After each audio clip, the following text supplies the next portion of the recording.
All right, welcome back to Mike Plays Diablo 3. Just getting everything going. Ooh, got a weird pop-up on my screen. Just gonna sort that out for a second. We are getting things going. The mic is working. Excellent. Yeah, welcome back to Mike Plays Diablo 3. Last time with our boy Ben the Knee, we left off in Act 4. And I was trying to figure out the whole time if I was in Act 3 or Act 4 because Act 4 felt extremely short. We went into heaven, or we finished off Act 3, had an epic twist at the end with Princess Leia turned into Diablo, and then, what's her name? Her mom, Adria, betrayed everyone, and then I thought she killed the angel guy, and then he was fine. So it was just all these twists, and then we went to heaven, and I expect a full act to play out, and before you know it, we're already at fighting Diablo. So yeah, felt like the shortest act of all time. We left off. We just killed Diablo. Ben the Knee is now a level 46 Crusader. You can see we're looking pretty cool. We also got this guy here, our little buddy who picks up gold for us. Thank you, Jive Dude, one of the followers for that. Appreciate it. And yeah, he kind of sorted that out for us, and we're kind of rolling through from this point on. So let's resume the game. Dive back in, see what's going on with Ben the Knee in town. All right, so we're in the Bastion's Keep, which feels like it's Act 3 because this is the Act 3 base, but apparently it is Act 4, so that's okay. What do we got? How's our inventory looking? All right, so we need to deal with some stuff. Let's just throw those gems in the stash. Don't know what that is. Gonna deal with that in a bit. Actually, maybe I should deal with it sooner or later. Keep it in the inventory. Good. Have we looked at our items? I cannot remember, so we probably should before we sell everything off. Let's go see what's over here. Alright. Witch Doctor now. Rare shield. Whose damage has an empty socket, though. Oh, then that one? Now we'll dump it. Rare mace? Definitely not. Rare gloves? Nope. Bow. Maybe for our boy, the scoundrel here. Finally remembering to give him things. Alright, 186. Yeah, we're definitely going to throw that at him. He liked that one. Alright, legendary chest armor. Whoa. Boost in strength, vitality, regenerates life. Increasing condemned damage.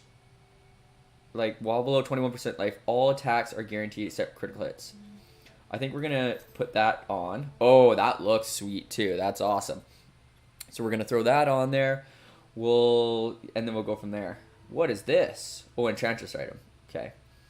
Yeah, we're not using Enchantress, so we're probably just going to dump that, I guess. This we'll put in the corner so we don't accidentally sell it. I cannot. Oh. Got distracted here. All right. Magic bow, see you later. Spear, see you later. Yeah, we like that strength boost, though. I don't know what this is. It's a barbarian belt. That can go. Those can go. Interesting one. Decreased strength. Huge vitality boost. Fist of Heaven's damage. Blessed Hammer damage. We like Blessed Hammer damage. Alright. Is this one, and this one has the socket, or that one has a socket? This one has I didn't even have anything in it. All right, we're gonna throw that on. Didn't even know that had a socket. Whoops. Selling that. Selling that. Selling that. Rare pants. 2 empty sockets. Nah. Okay, getting some good items here too. Some good weapons. 261, not quite good enough. Empty. Increases bash damage. Inflict bleed. I like the strength boost. I'm going to keep the strength boost. Done. Done. Let's get the socket or the gems out of there. And then we'll get ourselves sorted. So we switched last time over from like normal mode to hard mode. So I'm looking to see kind of how that plays out. Should be interesting. Didn't feel that tough. I fought Diablo on hard. Didn't feel super tough by any means. But maybe things will get harder as we go. Alright. So we've got some flawless gems in here. Is anything not socketed with a red gem? I feel like I don't have too many sockets going on now. Red gem, red gem.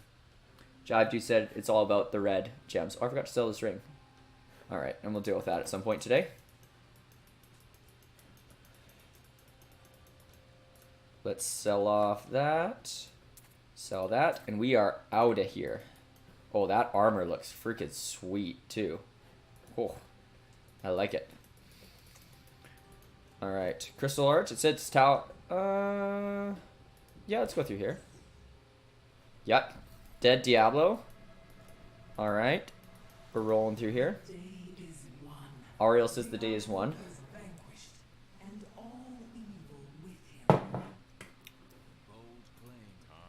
Alright. Do you wish to travel to the next act? Yeah, so that was it for Act 4.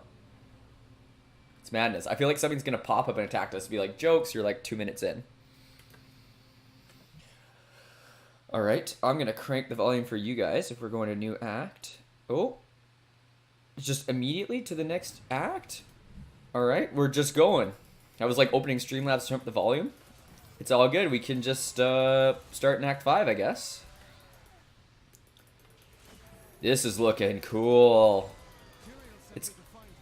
It's kind of like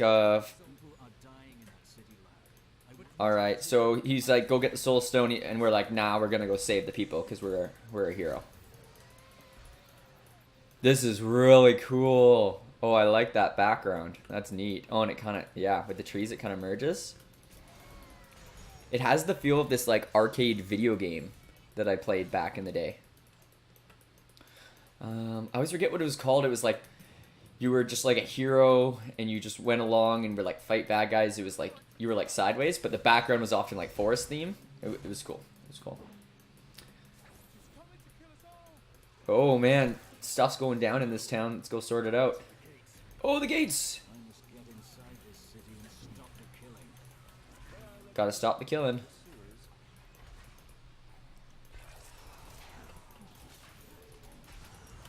Nice. New lore. Tapping these guys, no problem right now.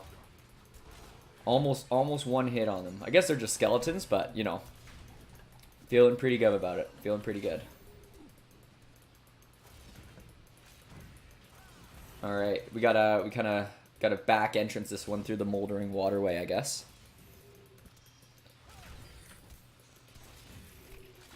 Well, happy Valentine's Day, by the way. Hope everyone's having a great day. I've had a good last couple days. What have I been up to? Mostly just work. Yesterday went to work was one of those days. It was post snow day, and it's my first ever time teaching after a snow day. And it was just showed up to work, and I swear, like out of the gate, I was just behind on everything and doing it. Oh. Stop, don't go out in the streets. I think I'm probably going to have to go out in the streets to save all you guys. So many have been killed and the Reapers are everywhere. And there are no survivors. General Torian was defending a group of refugees at the old Zakaroon Cathedral. But they're likely all dead by now. Wait, you're the Crusader who saved Bastion's... I will. Yeah. So I'm getting recognized now. It's kind of a big deal. This lady knew I saved Bastion's Keep. And we're just going to tick right along through here. I like that it doesn't just like start you in town, go talk to someone. It's like, no. Right in the middle of the action. Keep moving. I think we lost her. Ooh! Ooh! Oh no. What is that thing? Looks like the Grim Reaper. Those were innocent people.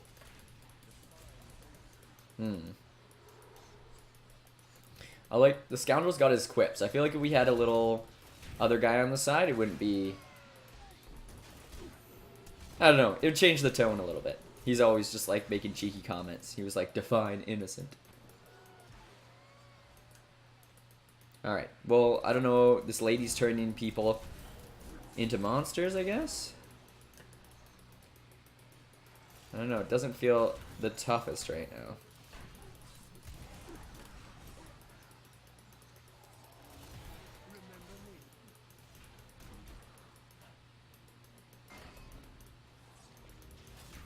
Nice. Alright. So we're ticking along through this. Oh, am I coming back to an area I've already been in? Or maybe this is like the hometown. What? Maybe this is like the your like hometown area. Once we can get in there. Or not. Ooh, it kind of feels like Act 1 of Diablo 2, like the cathedrals. Nice, let's get that going. Get our hammers. Let's just run our sets a little bit, make sure everything's warmed up. Nice, ready to go fast here. Drop that on him. Beautiful. No problem. Nice to get the feel for it again in case we run into someone tough. Little warm up. Little warm up. Beautiful. Oh, there's Tyrael. Nice. What's going on in here? Book of Cain. Okay, this is going to be our town. We have to earn it first, I guess. Oh, excuse me?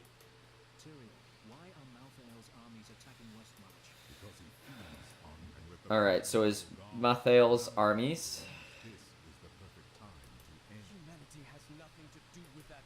Okay. Alright, so we gotta figure out what's going on Mathael's army. We're going into Cathedral. Ooh.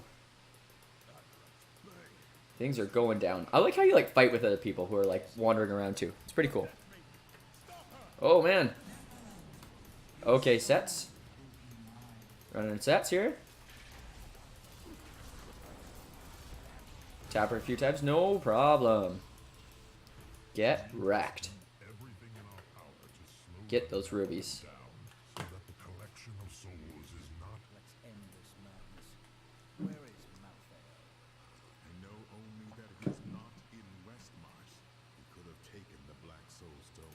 Hmm.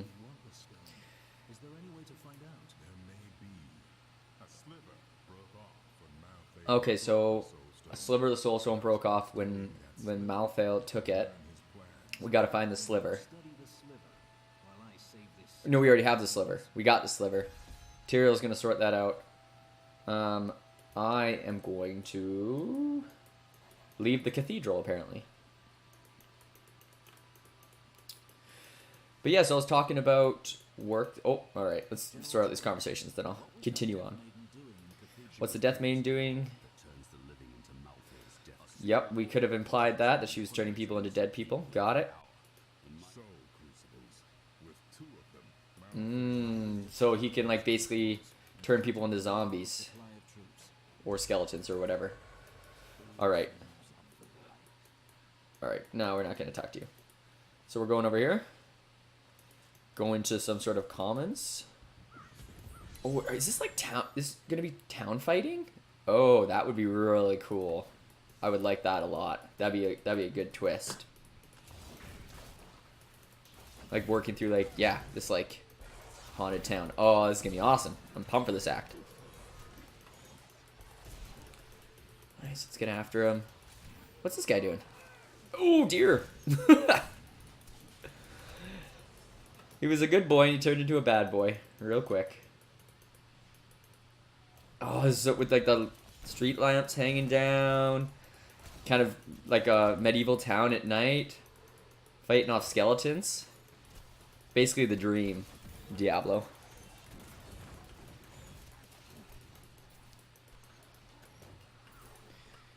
Chat, how's your Valentine's Day been? So yeah, so yesterday, what was I doing? Oh yeah, one of those days post snow day, starting off the day, everything's just kind of crazy. Like I'm like, you know, all those things I should have done at work on Tuesday when I was there, I was not able to do. And then I'm just like, kind of like, just doing everything I can to catch up. My basketball tournament I was supposed to be doing being canceled kind of inadvertently led to me being double booked. So it was a really busy, hectic day. By the end, I was all right. But I came home. On the way home, I grabbed my probably my favorite takeout food. It's, there's a number of chains in Vancouver. The brand is called Noodle Box. They make this like spicy peanut box. And you can like custom it so it's got like whatever protein in it you want. You can do different spice levels from mild to suicide hot. It's funny, I wasn't for a long time, like I wasn't into spicy food. I would eat like mild salsa. And then when I lived abroad in Scotland during my university years, they literally didn't have there was no medium salsa. Sorry, I meant to say earlier I would eat like medium salsa because I can handle like a tiny bit of spice, but like nothing. So in Scotland there was no medium. It was either mild or hot. And I was just like, well, I don't want just like nothing. Like I need some kick. So I started having hot there. And I know hot salsa is not very hot. In the scheme of spiciness, I get it, but it was like my gateway into like hotter food. Then I started eating like, this was before I was vegetarian, but I started eating like hot chicken wings was like kind of a stepping stone. And then I started going to Noodle Box, and like I remember when I was first going there, I'd get like mild medium. And then I remember making that jump up to like medium. And I was like, oh, this is so spicy. And then from there I like was eating that for like months. And then I went up to medium hot. And I was just like, yeah, again, just struggling. And then finally made it to hot. And yeah, it was just crazy. I remember it like roasting me. But over time, just like anything, you kind of get used to it. So even after a while, I'm just going to turn this down a tiny bit on my end.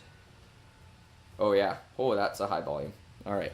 I was wondering, I kept getting distracted by like the sound of the game. And I was like, I don't usually get that distracted by the noise, but definitely was. So Noodle Box, I got they're hot. But over time, I got used to it. Like most people wouldn't get it. For example, Emily gets like mild medium usually. And then, so their hottest one is suicide hot. And basically I like trained for it. I was eating, hot sauce on everything. I was eating so I need to find the Soul Crucible in Gideon's Row. What is this? Contested Villa. Just gonna get those going since we know they're gonna turn to bad guys. Why don't we just check out some of these little towns or little shops? It's kind of cool. Whoa! Big boys jumping around. Let's get those boys going right away. Run our sets right away. Ooh, shoulders. Alright, we're going out there. Get the hammers going. Oh, right, we were going to sort out how to auto run, I think it was called. That was another thing. But yeah, so trained for months. Eventually tried the Suicide Hot Noodle Box. And it was absolutely insane. We took a video of me before it, having like the first bite, and I was like you can see my like physical reaction to consuming one bite of this food. Like I was like, yep, that's hot. All right, I'm gonna still try. Oh. All right, side quest. Survivors over there. Find the Soul Crucible. That's it? Okay. We just get some loot. Oh. Oh, I don't need to go to start. It's like right there. I guess it saves you like 5 seconds. Probably by the time it like loads up, I could have run out of here. But that's okay.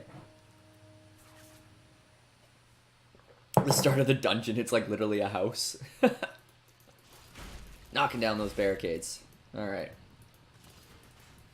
Oh, I see. Okay. Went out to the other spot. Got it. Alright. Survivors Enclave. Is that where we came from? Yes. Yes. So where are we going then? Did we just run in a full loop? What was over here? Okay, oh, what am I doing? Tab for map. Okay, there's tons. Yeah, we just did we just ran around in a circle. All right, well, enjoying the medieval landscape, zipping along through town, no problem. We got it. We got it. So first bite of this insanely hot noodle box, and I was already like feeling it for sure. And then Emily took another video of me like halfway through eating it, and I am just drenched in sweat. I've never sweat that hard from any food consumption in my life. Like sometimes, you have something hot and your, maybe nose is feeling it a bit. Your brow might be a little sweaty. like, I remember the back of my neck, I could feel like sweat coming out, and I was like, this is not normal. I am getting lit up right now. And then at the end, I was just like, whew, I was struggling hard. I remember we went out after, and I just did not enjoy the rest of my evening, to say the least. I was just feeling off, like trying to have like a couple adult beverages after that. Like, definitely, whoa, that was weird. Definitely not the best choice. Anyways, so I don't eat the suicide hot ones anymore. That was a one and done sort of situation. But after that, I had to go back to medium hot because I think I like broke my stomach for a few days. So I went back to medium hot, but over time now I'm like back up to doing proper hot again, and it's good. And the one I got, like spicy peanut box, it's really good when there's lots of sauce in it. And so usually when you eat it and you're about, you're eating it and it's good, but you get down to like the bottom third and then it's like really saucy. And everything's just like drenched in this like peanutty sauce, like peanut satay type sauce. But they have their own kind of spin on it, and it's delicious. But this one yesterday, I opened up the box, and the sauce was literally to the top. And for me, that is just top tier noodle box. So I grabbed that one on my way home. What else did I do? Oh, I had a beer as well. I had a Belgium IPA, which is 2 beers I like individually, and I was like, all right, let's see how this goes. And I really liked it. If you like Belgium ales and you like IPAs, I would recommend the old Belgium IPA combo. It's really good. That's from a local brewery here in Vancouver. I think Twin Sails is what it's called. Twin Sails. So I had that. Chilled out. Watched some. What did I do? I watched some Dan Giesling and Team Unity play some games on YouTube. Always makes me feel relaxed. Those guys are pretty funny. I'd highly recommend checking them out. Dan Giesling, Northern Line, both really good streamers.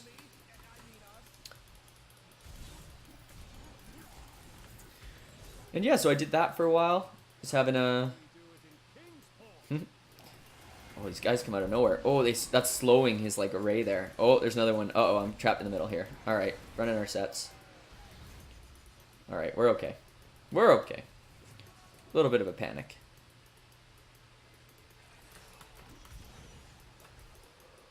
It's hard. You can't attack him until he turns because you know he's going to turn into a bad guy. Or he's not, maybe. I don't know. It's only if one of those things flies into him, I guess. 47. I like it. I like it. Fist of the Heavens rune unlocked. Do I use Fist of the Heavens? Yes. Oh, no, I don't.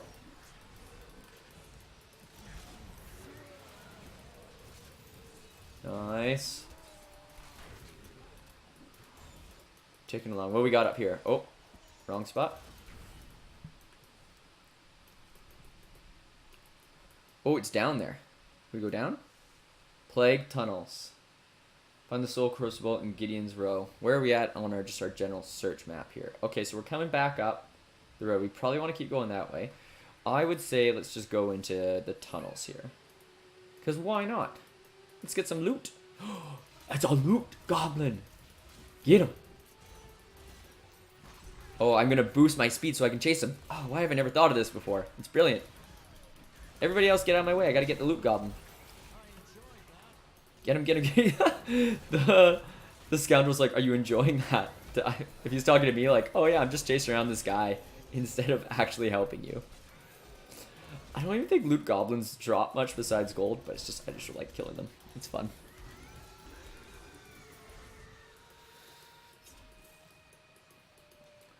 So yeah, so after chilling out for a bit, I looked at all my streaming stuff. I was pumped. I checked over the video from last stream.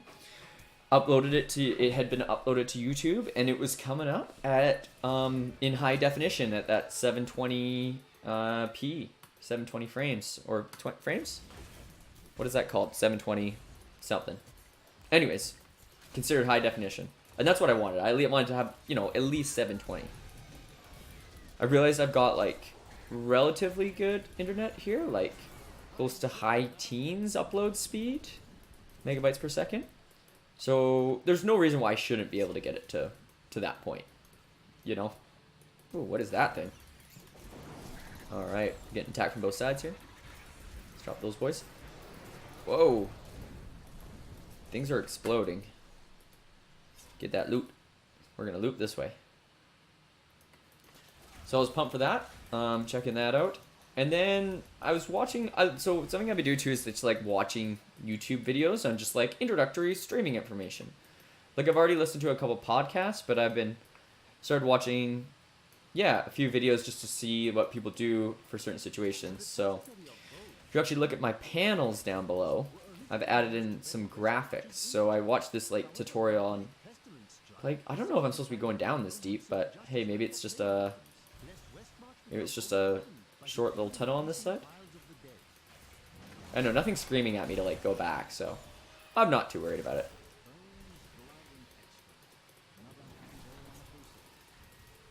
After these guys, yeah, they're getting a little harder to kill some of these things. I like that it's like puny rats and giant rats. Ooh, whoa, he multiplies.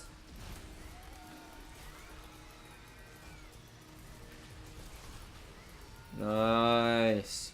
Got some mail, some hooves. I feel like my inventories are going to be full soon. I've been picking up loot like it's, yeah. Good sense of that. All right, let's go back into the town area. I don't even know where this is going to put me. Can I even get into like my little town area? Survivors on, oh, this area is just up and running now. All right. Well, let's drop those in there and drop that. We still need to deal with that. Wow, I picked up a lot of stuff. All right. Anything that needs to be identified? No. Alright. Oh. So much loot. Okay, where are my merchant boys? Who's over here? Delilah. Alright, shield. See you later. Rare helm. See you later. See you later. Wow. The damage number itself is higher, but if you look at stats down below, because you don't get the strength boost. Yeah. But keep it in mind, I guess, you know, our overflowing hammer might be getting tossed soon. Rare shoulders. Oh, I love the town portal cast, though. That's so good to hang on to. Is it that much better? It's slightly better. Better strength, better vitality, regenerates life, falling sword damage. You know what? I'm gonna hit the homing pads. Like, if I'm ever in a tough spot and I'm running and I'm almost through a town portal, I think I gotta hang on to it until it's like significantly better. I gotta hang on to it. Gloves. Two-handed axe. Nah. Shield. Not as good for the strength. Definitely not. Pants. Nope. Whoa. Again, without having that strength boost, it's not going to be quite as good. Desolate thrust. Boost strength, life per second, attack speed increased by 4%. Chance to deal 9% area damage on hit, reduces cooldown of all skills by 5%. 32 physical resistance. I mean, you do get the strength boost too. I think I'm going to throw them on. Alright. So we will skip that. Actually, I just don't want to mess up. Alright. Alright, new gloves. Only the best for you, sir. Where's my inventory? There we go. Alright. Yeah, so we swapped them out. Okay. Wear helm. No strength boost. See you later. Shoulders, definitely not. Shoulders, definitely not. Oh, tough one there. Tough one. 200 strength, 187 light vitality, 417 life per hit, poison resistance. Blessed hammer damage though.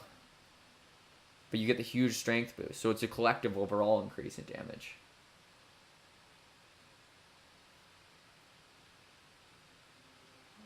I do like that blessed hammer bonus.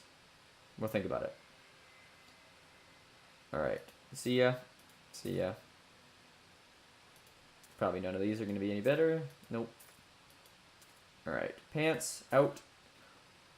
Alright. Increase Blessed Hammer damage by 12%.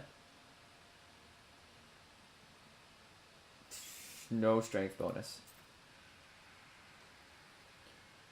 Alright. 237 strength, 182 vitality. Reduces all cooldown by 6%. Resource cost versus cooldown. 32 physical resistance. 422 life per second. What is that? Whoa, that is not very much. Alright, let's actually throw those on.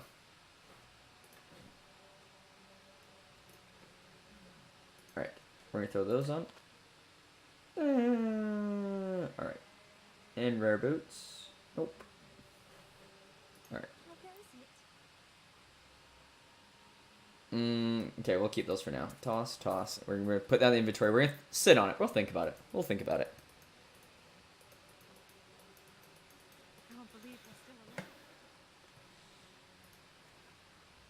Alright, we're going to toss that there. We're going to deal with that later. We're going to repair all items. And pitter patter back at her. Oh, the one thing I was going to look at, I'm really into these passive skills. How do I view these? What did we get? The Long Arm of the Law. Increase the duration of active effect on all laws by 5 seconds. Okay. You can no longer dodge. No, I've seen all the rest. Okay, we're good. Plague Tunnel's level 2. So I'm not sure if we're in the right area, but we are looting. What was that? Just a pressure cooker? And part of this Diablo 3 playing experience is just being here for the loot.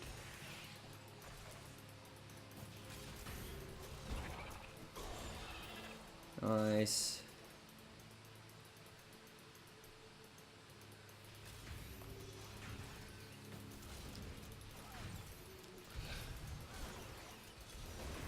Oh, excuse me? Whoa! What the heck is going on? I can't get out of here? Okay. Let's run our sets. Okay. We're absorbing. Get these boys with us. I don't understand what I'm supposed to be doing here. Don't really want to run in the middle. We have to kill all the guys.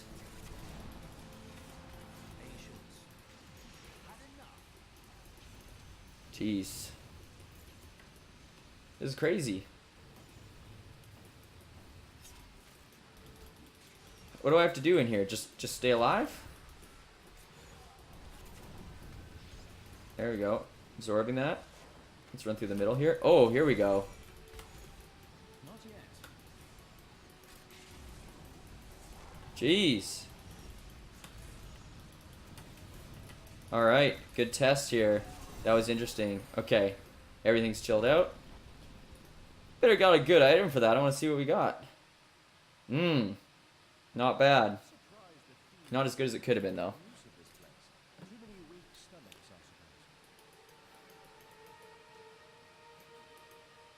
Alright. Oh, why are we going? We don't want to go back that way. We want to continue through Loot Central. Oh, huge chest. Oh. Square Topaz Pathfinder. What was that? Nice. Awesome. Throw those boots on. Alright. Worth it then for some new kicks, for sure. Is that it? Just down here? You just gotta do this, like, kind of boss fight thing? Where's my kick me to the front of the dungeon? That's what I want right now. Whoa! Oh, there it is. Alright. They looked like a lot more than they were. Alright, that was fun. So we're looking still for Gideon's Row. I'm going to say we should go this way, since it's generally the right direction. But yeah, so after after I did some stuff, I was watching some YouTube videos on different like things for new streamers and like kind of just, you know, filling in the cracks, making sure I'm on track with everything. Oh, a lot going on here.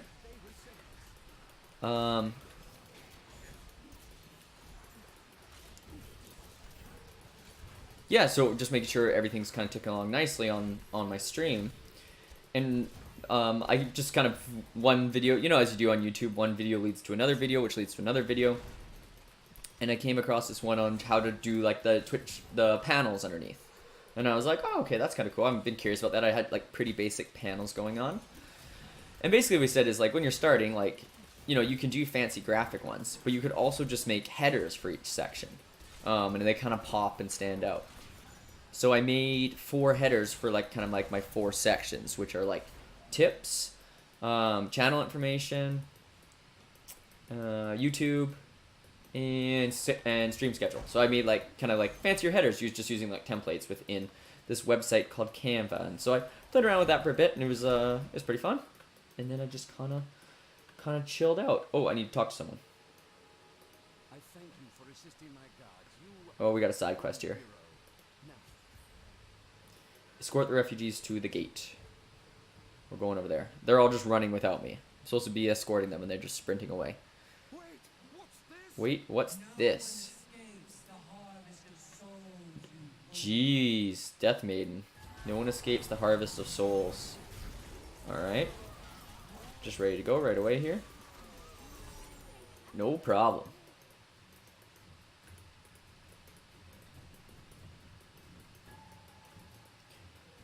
So we're good? Alright. Oh yeah. That boy's still floating wrong. Oh, here we go. It's funny, you like run past and they're like, oh wait, we want to fight you. So yeah, then I just went and kind of chilled out. Ended up watching this stream. I've been trying to like watch other Diablo folks playing stream, just to kind of like learn more about the community, learn more about the game. It's interesting to see how like other people approach it as well. I was watching this girl and her husband play, and they were really, I forget her name, unfortunately, but she was like, I think she's like fairly well known in the community. She's quite skilled, and I was just kind of chatting with her in chat, and she was like, oh, like when you get to like certain parts in the game, there was this one boss, I think his name started with like an M. They were just like, oh, they're a hardcore killer. Like you need to be really careful if you're playing on hardcore. And I was like, all right. And they like, oh, they kindly like offered to help too, which I was like, that is just, you know, completely unexpected. Kill Goral and his conspirators. Did I miss something? Find the soul in Gideon's Row. Is this? Oh. Oh, okay. I need to kill these guys. Goral. He's a turncoat. He ran away. And he is done. Alright. A lot of little like side quests. A lot of opportunities for loot. Nothing wrong with that. I feel like we have not accomplished much in terms of what we were... in terms of where we're going today. West March Commons? I guess. Alright. Where are we at on our map here? So we can go that way, we can go that way. It's just like an endless... I'm worried that we like miss something important in here. Because it feels like we've come a long way. You know what? I'm going to play it safe. I'm going to backtrack rather than like continue even further and then have to go back after. So why don't we just kind of like, you know, take it one street at a time. Do some looting as we go. But yeah, it's interesting to watch other people's streams, see how they approach it, see how they interact with their communities. I think you can always kind of learn things from other people too. You know, obviously I'm not like stealing their style or anything like that. But yeah, I don't know. I'm just, oh, there we go. I'm just curious about the community. And like, it's also extremely helpful for me being like new at this game to see what other people do and how they approach it. Alright, so we're going to go through here. I think this is where we want to go.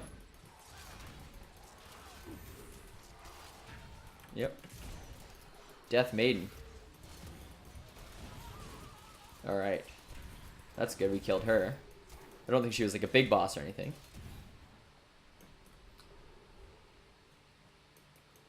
Alright, so we checked out that little section. And then what's going on over here? There's something up here. Houston's Brewery.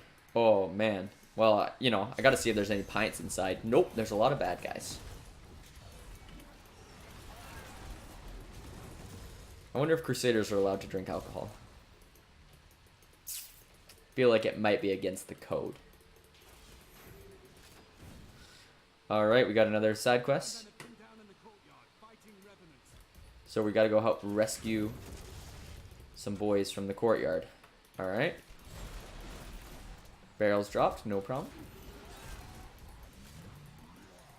Ooh! He's a big boy.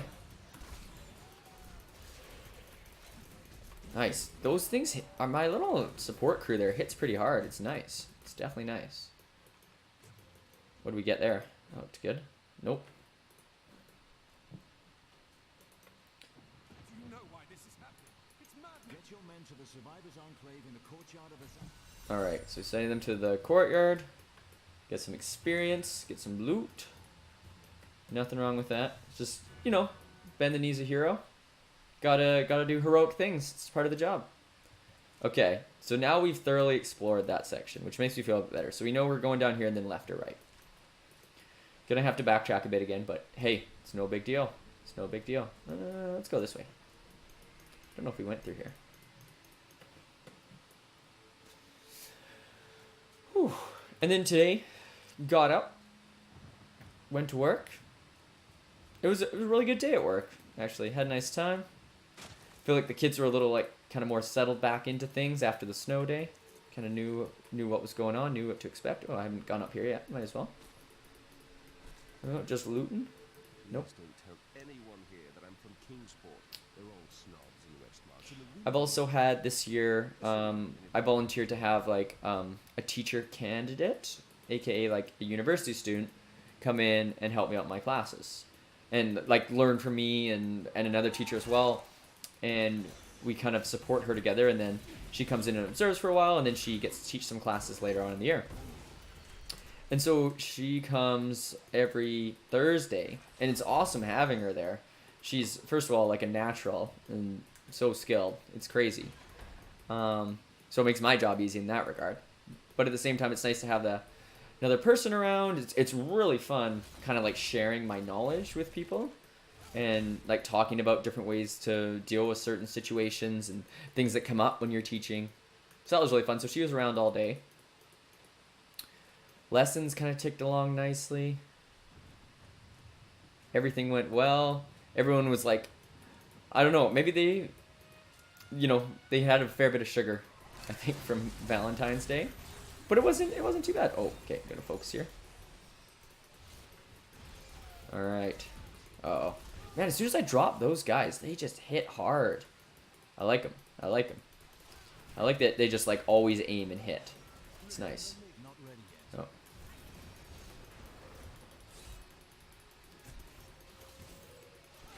Nice. Tap on them. Get the hammers going. Beautiful.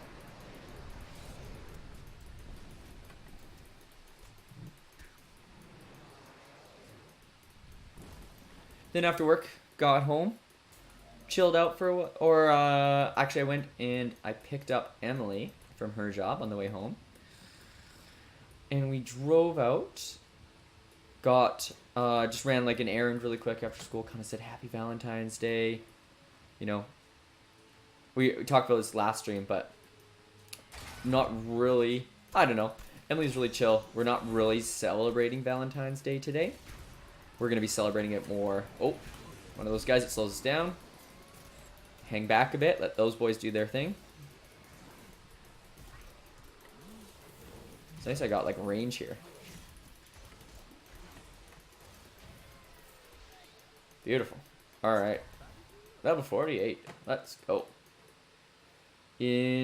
So brute force, blessed hammer rune unlock. Let's give that a quick checkarooski. Oh, never mind. Things are coming to attack us. Nice. Our guy there hits hard too. Alright. Blessed hammer. We got a new one, brute force. So limitless right now. So, big damage. Increase its area effect. The hammer slows enemies it passes through and has a 35% chance to explode. Like, it slows enemies? Weapon damage as physical and stunning enemies within 6 yards for 1 second. I think I'd just rather have the big hit. I'm going to stick with Limitless, I think. Like, I just want to pop that and just watch boys go down. Like, that's what I'm here for, to be honest.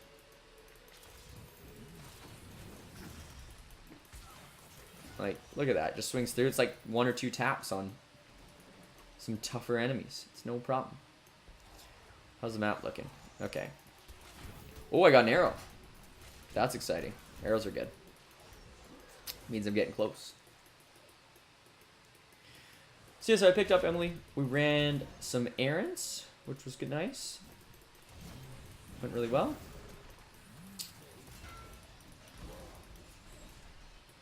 Came back home. I ran over to the shop to grab a couple things. We made some pizza bagels for dinner. Nice little treat. Picked up... Oh, I gotta not walk into that radius.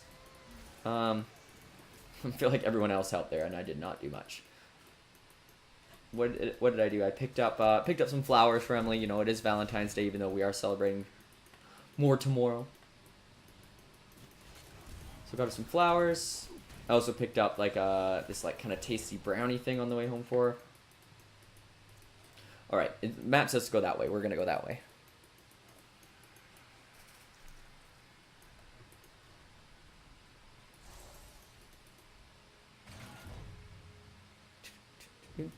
Nice. All right, here we go. No problem. All right, we have found Gideon's Row, which is where we're trying to get to.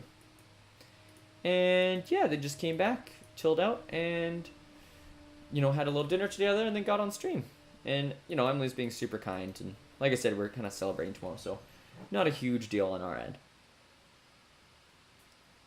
All right, let's dial in here. I feel like we're gonna have a boss fight coming fairly soon. I felt like last time there was boss fights every 5 or 6 seconds. Just the fastest act in the history of time. All right, people are gonna definitely pop out of here. Just keep the blessed hammers going as we're running, and these boys will be wiped out before they can even get out of the ground. I like this tactic. What is going on here? Ben sees that Death Maiden controls the Soul Crucible. How do we get down there? We gotta go this way. Can we attack this thing? Oh, it's sending us monsters. Oh, okay. So we kill that. Some boys are gonna pop up. We're gonna just run sets here. Let's keep the hammers flowing. Cover for a second here. Cannot go around that way apparently. Alright, we'll go this way. What is that thing? She is doing stuff. So we're about to have a boss fight here, I think. So we want to be careful when I pop this. I'm going to do this one by hand. Okay. Alright, yeah. Here we go. Running sets. Send that towards her. Nice. Felt good, felt good. Our arrow boys did their thing. Scoundrel did his thing. We got the arcane dust rolling. No problem. Nice. Picked up some loot. Ooh, those are looking pretty good. We might check out... That's even got with that in there. Alright. We might check out some options when we get back to town. But let's... Ooh, who is that? Miriam. Alright.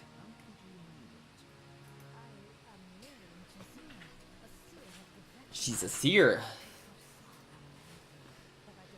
She saw us meeting, but she did not foresee this catastrophic event on Earth. Classic seer line.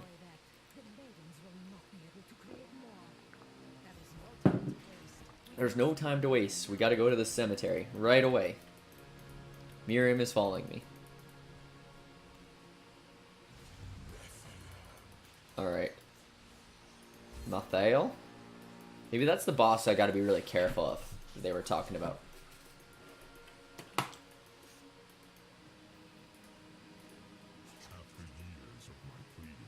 Alright. Find the Master Soul Crucible in the Noble's Rest Courtyard. So we're looking for some Master Soul Crucible in the Noble's Rest Courtyard. I'm not in the Noble's Rest Courtyard, so that would be a key thing that I need to do. He's... oh, there he is. I was like, do I have my little gold looting boy? But yeah, he's around.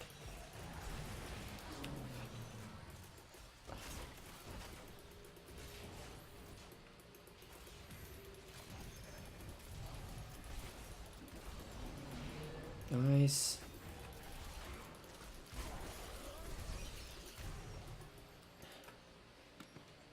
Boom. Good drop. Okay, we're kind of making our way through this graveyard. Boys are popping out of graves. Mildly terrifying, but it's all good. It's all good. Just gonna run our sets. Get the hammers going. They're just one-tapping everything. It's great. It's great. So yeah, as I mentioned, Valentine's Day is tomorrow. I think I've said this on stream a couple times now. But we're seeing Aziz Ansari tomorrow night. He's playing a couple shows in Vancouver. We're doing the later one in the evening. I think his first show sold out really quick, so we put a second one on. So kind of going down. It's kind of nice. No rush after work. To often, if you know, if you're going out for like a 7 o'clock show, you gotta get home, get everything organized, grab whatever you're grabbing, and get out the door. But it's great. Yeah, having that 9:30 show. Whenever we're going out for like a show, what we do, our kind of strat or approach, if you will, is in Vancouver, car sharing is really big. We don't have Lyft or what's the other big one? Uber. We don't have Lyft or Uber in Vancouver. However, we do have some companies where you like basically can just like use their car and then park it in certain spots downtown, and their spots are like decent sized parking lots, so there's a lot to do. Oh, I missed something back here. So we usually use one of those companies. They're called Evo and Car2Go, and oh, what's going on here? There's no one to protect it. Oh, we got oh, there's something in our family script. We just gotta kill some bad guys. These side quests are always just like, just kill like 5 guys, and you win. Oh, he's a bad guy. Ooh, he's hitting a little bit. Nice. Tap him. Tap him.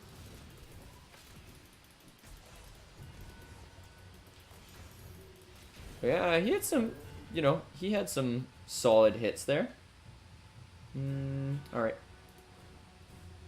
Music still feels quite loud on my end. Maybe just a loud part. We can all rest now. Alright. Another good deed done for Bend the Knee. It's looking good for our hero. Sawed. What's a sword? Shoulders. Alright, ticking along. Yeah, so car sharing. So we have different ones, and like, so like basically for me to take the bus downtown in Vancouver, it's like we just have a one fare system, so it would be like just under $3. So if Emily and I both take the bus, it's like $6. But to use this like car share companies, it can be like $8 to $10 to drive downtown. So it's like, especially if it's 2 of you in the car or even more people, it can sometimes be like cheaper than taking the bus, or at least a better deal. You know, if you're driving to like the far side of downtown, it could be more like $20. But it's typically it's like usually it's around 10, in between 10 and 15 is like a normal fare with them. And so we quite often, so whenever we're going to a show, like one of us will make sure we have not consumed any adult beverages, and then will drive us to the show.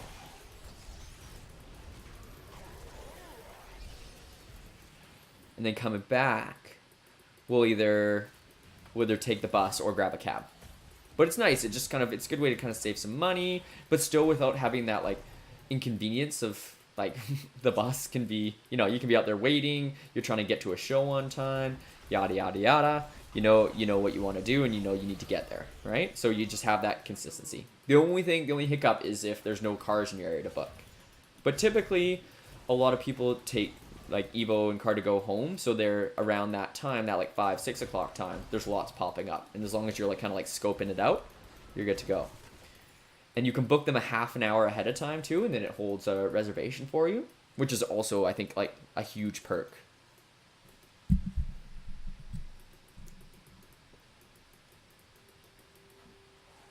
Oh, boys popping out.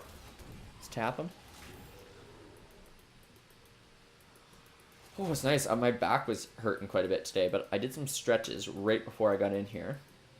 I've got my little routine where I do like trunk twists, like a bending side stretch. I do some like chest stretches on the wall because my chest is quite tight. Part of my back problems come from like my chest being too tight. Then I get down, I do like cat and cow, some child's pose, kind of with some side angles thrown in. A glute stretch. This like weird side one where I lay on my side, put a pillow underneath me.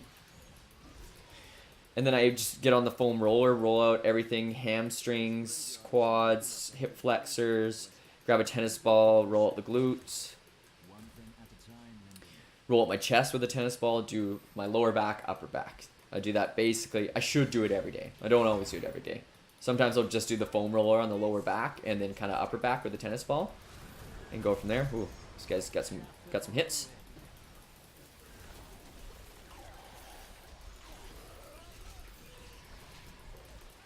So I should be doing it every day. I don't do it every day, but you know, I should be.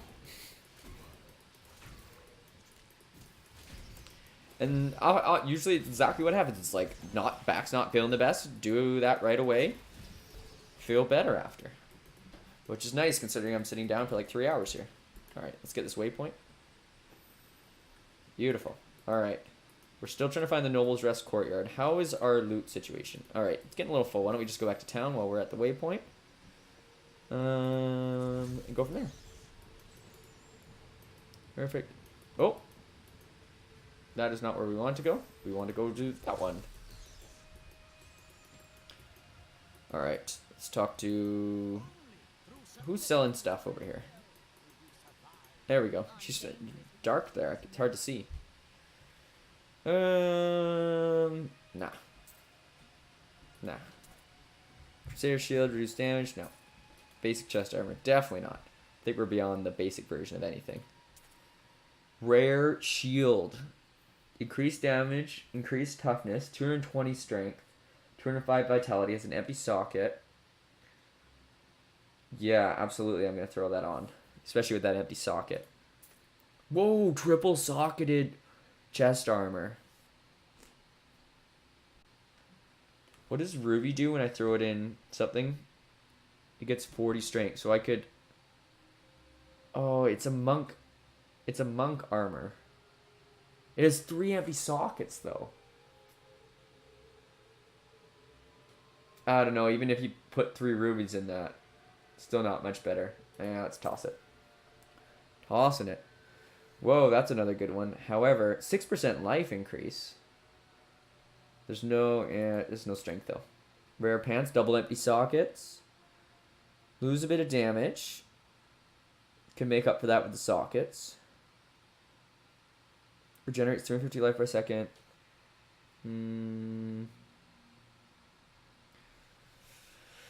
I mean, like, it's pretty good. Just those double empty sockets. Think about it for a sec here. Got some tough choices to make here. I don't know why I didn't sell those. I'm going to just sell them. Alright, selling. Nope. Nope. 2% damage increase. Holy skills. Do I do some holy skills? I do. Blessed Hammer. I assume these are holy skills. Heaven's Fury. Oh, it says holy there. It says underneath. Physical. Holy. Okay. What else do I have that's holy? 3 of my skills are holy. Holy skills increase bonus strength. Like... I think I lose a little bit of life regeneration, but not a huge deal. Okay, selling this thing. Boots. See you later. Right, this was another tough one with the empty socket. Yeah, not worth it. Alright, so we're going to get rid of that, and we're going to pop open the inventory. We're going to throw these on, the bracers on for sure. The pants. Do I want to throw some gems in there? I think I do. So we'll sort that out. Shield. Lose a bit of recovery. We just took off another recovery thing. Slight damage boost. You get a higher chance to block. You block more. That's worth factoring in too. Oh, it's so tough. Let's do it. Alright. We need to get that gem out of there. Maybe we'll look at gems for a minute here. Where's our jeweler?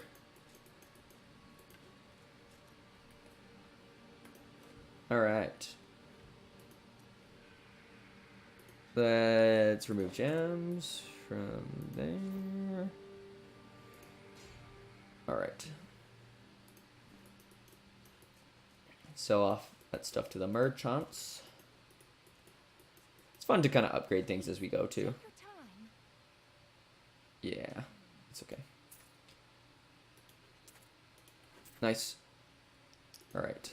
And let's go to the jeweler. And what do we got here for her? So we got some star level things. We can train her for 25,000. Start getting star level. I don't even know what that is. We can easily combine things right now. Why don't we train her up? I want to see that star ruby show up. Yeah, we'll train her 30,000 as well. Star ruby. Okay. Oh, I need this. Unique crafting material found on the most challenging monsters used by artisans to craft and modify items. So I basically have maxed out what I can do until I find this thing. Alright. Alright, let's go and see if we can craft some star level things. So let's remove gems from our different items.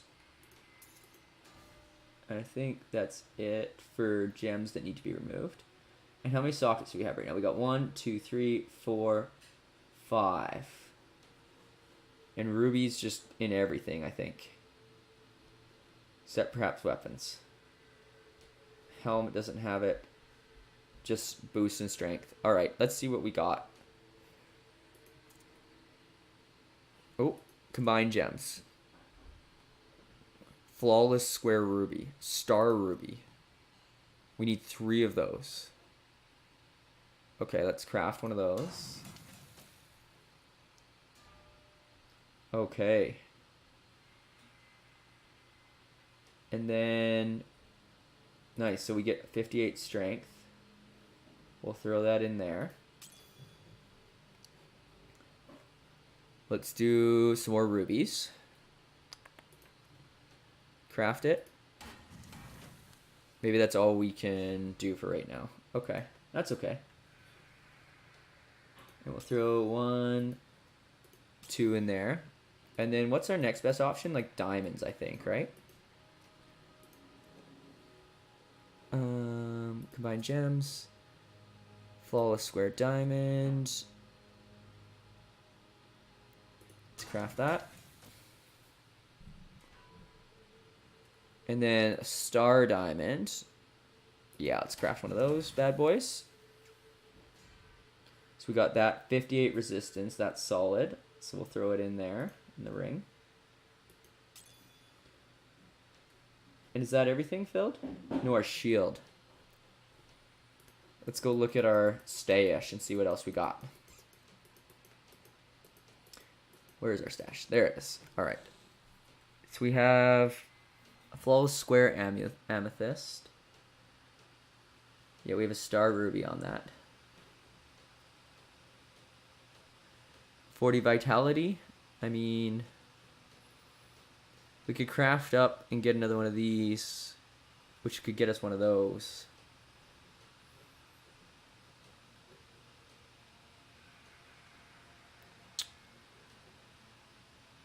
40 vitality, 40. Let's just throw it in.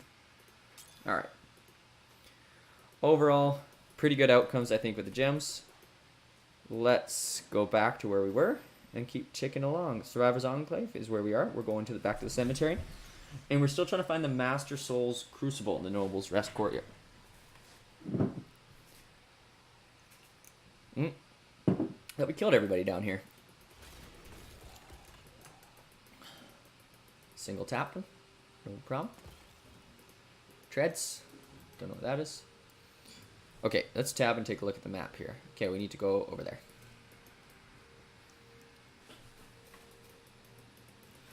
When I watch other streamers, there are guys who are like teleporting everywhere all the time. I feel like I gotta figure out how to get my teleportors. I'm like kind of like half burp cough thing, teleportation situation going on. Hey, where's my little loot boy? Get that gold. You have got one job. Thank you. See, I went from like not having one and appreciating it to like immediate dependency. I feel like that could be said for a lot of things in society. You know, none of us had cell phones 15 years ago. And now it's like, you know, if I lose my phone, there goes basically my contact with the world, right? Any friend want a message directly through the phone. Google Calendar on the phone. My to-do list on my phone. Music on my phone. Like, you know, it's crazy just how quickly we shift to become dependent on things.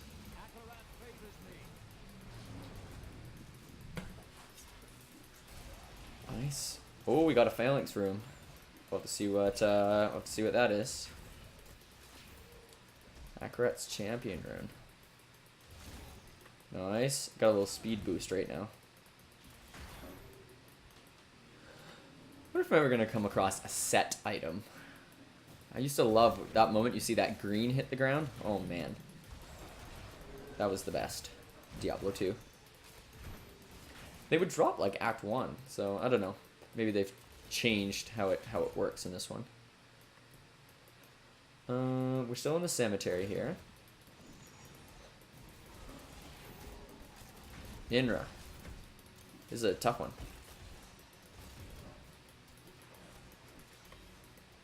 Oh, you can pull me in. Alright.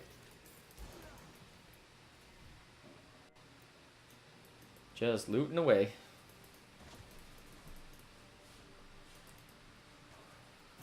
So it looks like I can't up my gem levels anymore until I find that particular item.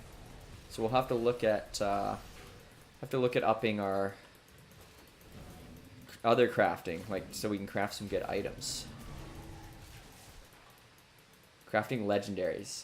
That's what we gotta be. That's what I think next focus should be. Because we got that book. We got this book. So I think that's what it allows it to do. But we probably got to up them like 10 levels or something first because we kind of slacked on that. I think the last level I did for our boy Hedwig is like 25. So still some work to do with that. Still some work. Nope, nothing up here. Let's keep ticking along.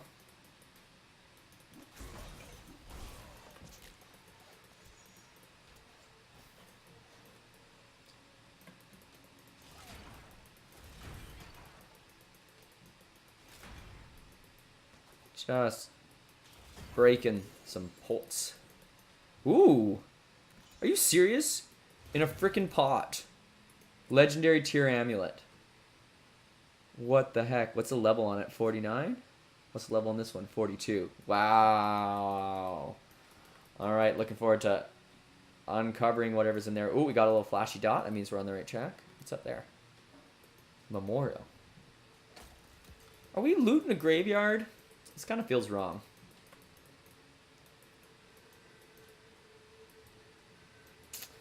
But yeah, going to the show, we'll probably Evo downtown. We haven't booked anywhere to eat yet. Gonna have to figure that out. There's lots of pubs, lots of options downtown. Things we could do. I assume it won't be too busy, like, you know, dinner the day after Valentine's Day. Yeah, it's Friday night though. People will be out. Alright. Find the Master Soul Crucible in the Noble's Rest Graveyard. And now I'm in the Noble's Rest Graveyard. This is the fancy graveyard. Boys are probably going to pop up, so I just wanted to get the hammer going early. Miriam, I'll just wait over here. Alright, I can understand that. Okay, we got another one. Another one of these situations. Gotta destroy the corpse piles.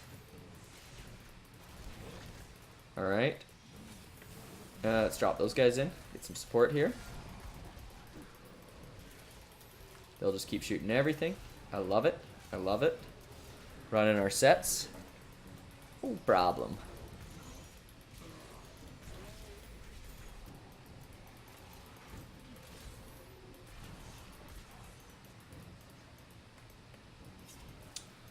So since it's Valentine's Day, you know, which is kind of like, you know, a very commercial holiday, but I'm always like curious kind of the history of things, so I looked it up yesterday. Valentine's Day, as like, you know, you can guess with most holidays, is a Christian holiday named after Saint Valentinus, who was one of like the 8 original saints. And it was originally called a feast day. Now, when I hear feast day, I'm like, this makes complete sense. Valentine's Day, you eat a ton of chocolate. Good to go. But what a traditional feast day is, it's more like a day of kind of just celebration. Where it's not implied that you eat a lot, it's just that you're like recognizing some sort of saint or God or savior or whatever the situation is. But you're not necessarily eating a lot. And that was just tradition. Oh, okay, we got a heavy hitter. Around our sets. Get her with that hammer. No problem. Get wrecked. Alright, this thing. Big black pit destroyed. Nice, quest complete. Talk to Miriam. What's Miriam got to say? What made that sound? Urzael. We're going to find out who Urzael is. Malthael's forces. I need to see if Tyrael has made any progress.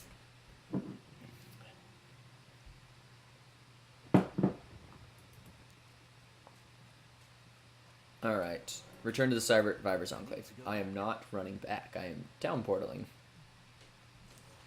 Let's see if Tyrael has made any progress. Where's Tyrael? Up here. And then we gotta go see what that amulet is. Ooh. Malthael is altering this. Exactly. He's been gathering strength from the souls of Westmarch. Alright. So Malthael's killing everybody, gathering souls, a lot of stuff's going down. So we need to understand his plan.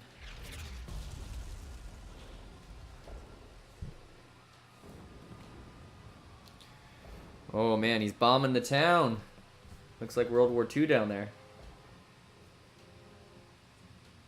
Urzael has done this to finish collecting the souls of Westmarch. It is time for him to die. Where is she? All I know is that he is in a tower somewhere in the Westmarch Heights, and that he will be quite rude to you. He's somewhere in a tower and he's going to be very rude. Alright, I think we can handle a bit of rudeness, considering our current situation of getting like constantly attacked by everyone. Oh, they changed the background. Very nice cinematics as usual. Diablo. Book of Cain. Identifying. Oh, man.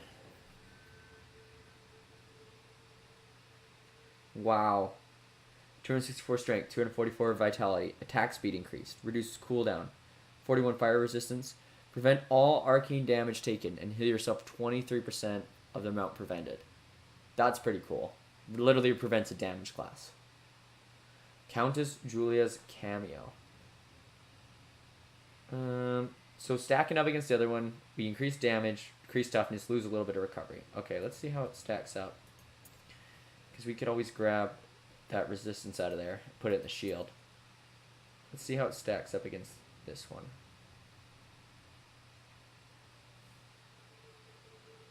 Oh, it's in the amulet. It's the amulet. All right. Yeah, we'll swap it. I got mixed up with my ring situation. All right, and then let's get that out of there. That gem out of there. Go from there. Crafting. Remove gems. Alright. Alright. And then we're going to pull this one out of there. And we're going to put that one back in there. Alright. Sounds good. And we got that to sell. What other items we got? We'll just clear out the inventory. Might be on a bit of a mission here soon. Stay on, stay alive. Selling, selling. Ooh. Not quite as good. Regenerates life. See ya. Rare pants. You get that. So it does have a strength boost. So it has a lot of strength there. 32 physical resistance. Increases punish damage by 10%. I'm not using punish. Lose that recovery. I feel like we've given off a lot of regenerate life recently. Let's maybe hang on to that. Wowza. Alright, that's probably getting equipped right now. So, we've got huge hitter with damage, so increases going to be 32%. Huge strength boost. 2,000 life per hit. 10 wrath. Increases wrath regeneration. That's stacked. Yeah. What do we got now? So it's assault wrathful. We love it. All right. Prepare for the worst, my brother always said. And that's gone, and we're just loaded now. That was huge. 23. Like, what's my damage now? It goes to 10k. Love it. All right. Oh yeah, I can do this. Quickie. Okay. All right. Let's stay dialed here. We're going to this end here. What's happening here? Yeah, there's an exit. Westmarch Heights. Enter Westmarch Heights. Find the Tower of Corleone. Mains of the Flame Killed. So we just gotta find some areas, kill some ladies. I think we can handle that. No problem. Oh yeah, so history of Valentine's Day. So, talked about how it's like a feast day, which means it's a holy day. And so traditionally this was like a time for like friends and family to recognize Saint Valentinus, one of the 8 saints of the Western Christian faith. So that's how it started. And then I believe it was 13th century. Oh. 13th century. Chaucer and his boys were kind of running show in the court. And so around that time, 14th century, Chaucer and his boys were running show around that time. And they kind of changed it to this version of, you know, Valentine's Day being involving a little bit of romance. It kind of emphasized the idea that, you know, knights would, you know, do courageous things in the name of a princess to like win her honor and swoon. So that was kind of the start of like the love trend with Valentine's Day.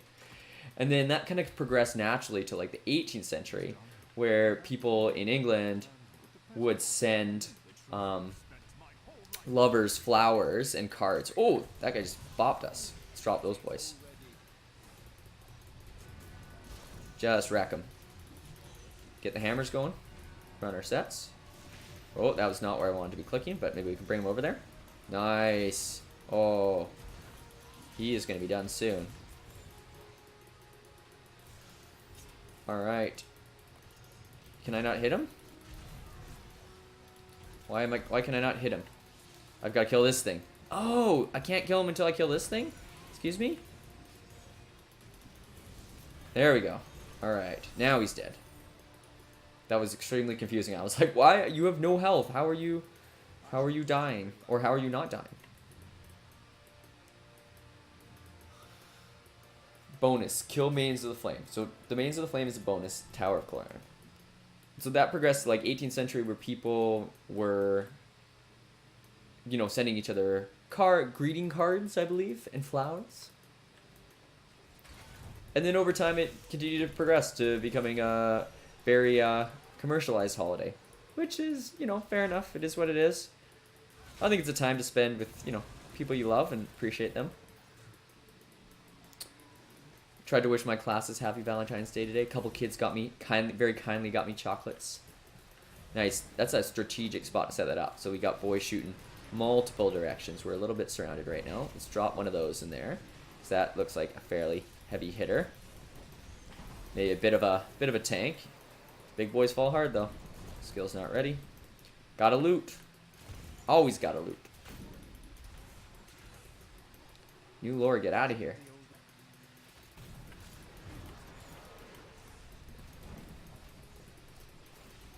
But yeah, it's something like, you know, Emily and I typically celebrate Valentine's Day. Enjoy it quite a bit. It's a nice time. But yeah, it's just time to spend with people you care about. And, you know, you don't have to get them gifts. You can always do something together. Just relax, chill out. I don't think there's anything wrong with that.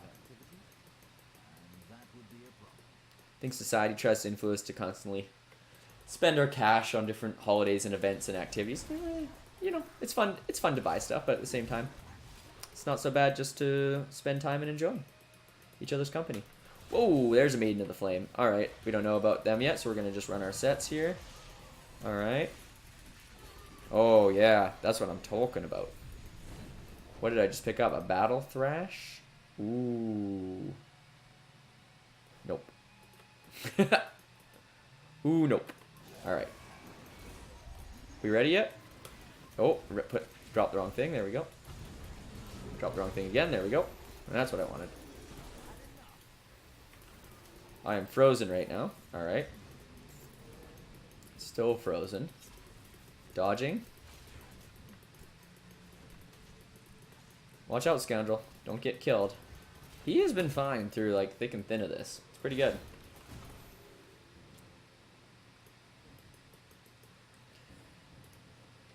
What do we get? Ooh. Alright. Check those out later when we're in town.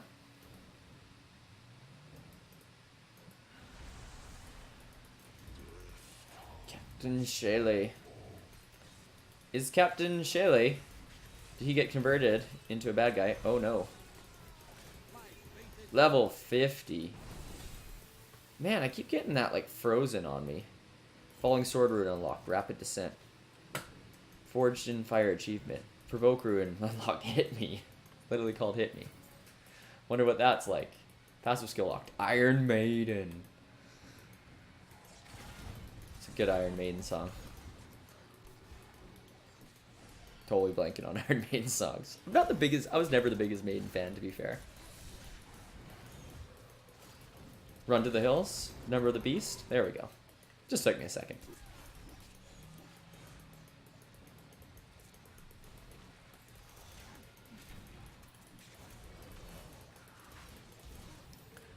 Nice tapping these guys. Picking our way along. It's no problem. Let's drop those guys in.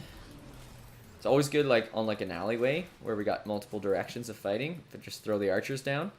Or the phalanx. Good to go. Let's check out our skill tree here for a second. What do we get? Your thorns is increased by 50%. What do we get later on? Finery, blunt. What's finery? Okay. And then Blessed Hammer, do we get a new one? No, we knew that. Fist of Heavens. Now we're big into the Blessed Hammer. We're not gonna look at that. Alright, let's look at our other skills. So we had a new phalanx skill. Stampede. Summon war horses. Nope, this one. The avatars no longer walk forward, but stand all summoned to the location, blocking all enemies from moving through. I just like popping those guys. They just go to town on any enemy, and it just like hits like quadruple damage. It's hard for me to want to change that. We killed 2 Maidens of the Flame? I thought we only killed 1. Alright, well, must be fighting smart.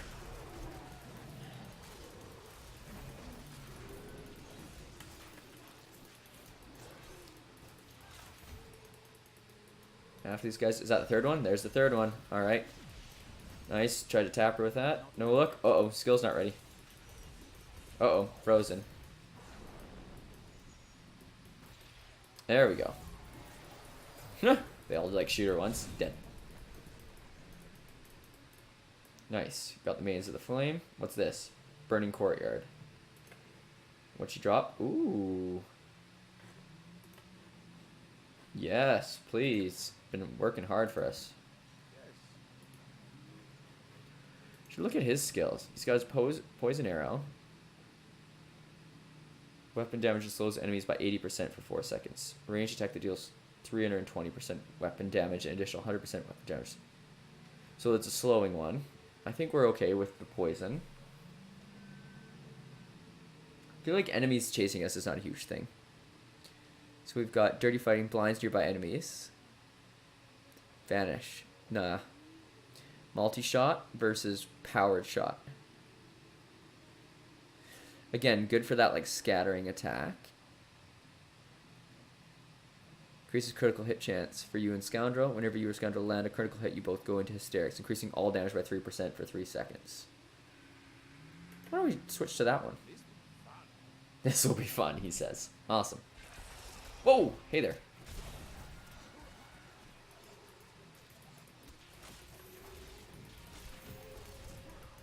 Alright, we're gonna go... let's go do a little looting. Not looting.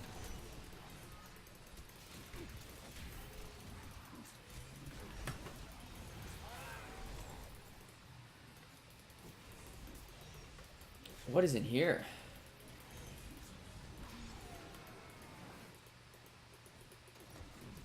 Alright.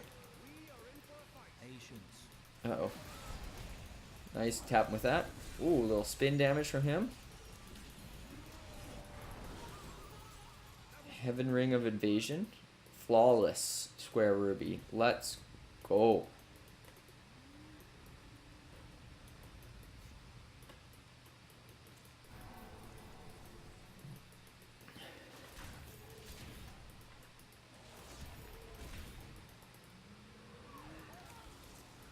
Nice. All these little like alleyways and stuff to check out. I'm enjoying this like town fighting. It feels like it takes a little longer, but it's fun. It's just a change. It's a change for Diablo.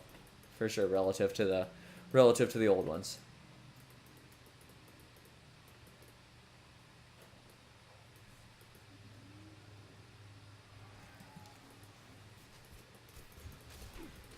Nice tapping these guys.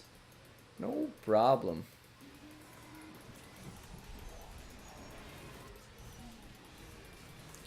So that guy, you like swing at him, he kind of just disappears. That was weird.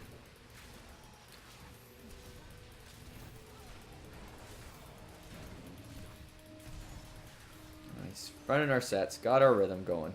Feeling good. Feeling confident right now. Don't want to get cocky, though. We want to get through this. One of our goals now. Updated goals. We want to beat the game on hard mode. And then we want to go up to expert. Want to see what it's all about in expert. Maybe we'll play through like another act. Not getting ahead of ourselves though. We just need to take down enemies one at a time.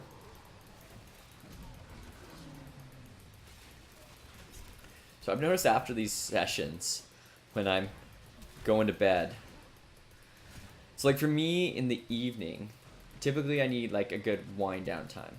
And my normal bedtime is like 10:30. At night, it's like the goal. Sometimes it's more like 11. But I'm trying to go to bed at 10 because I'm up at 6:30 for work every day. And so finishing these sessions at 9:30, I try to like right away just like getting ready like to kind of wind down for the evening. Popping out the contact lenses, brushing teeth, have a snack if needed, heading into bed.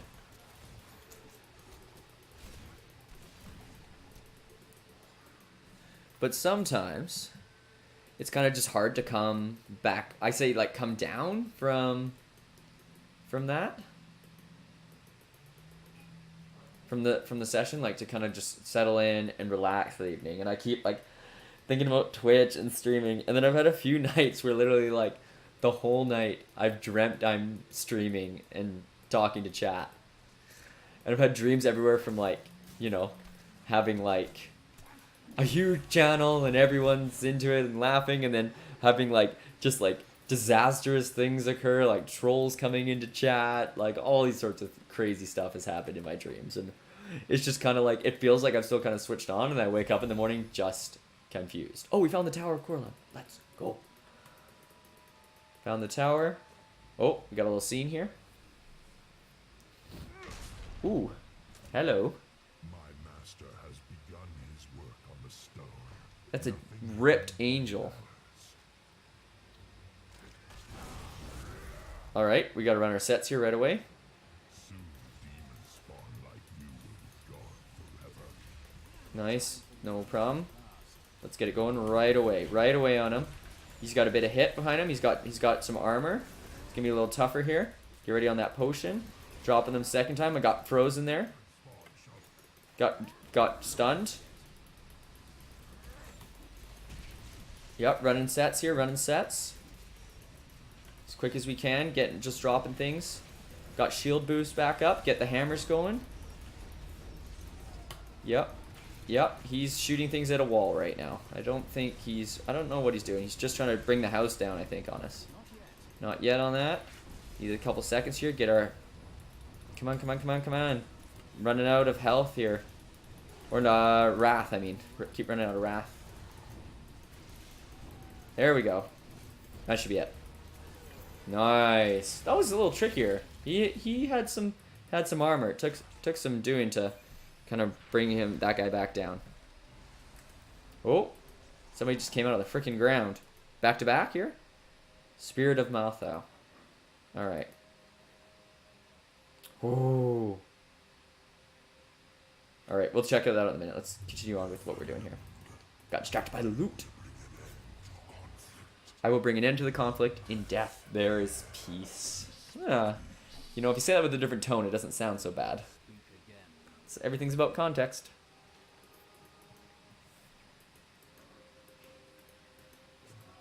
But yeah, so I was saying multiple times, I've just been like, spent the whole night basically dreaming about Twitch.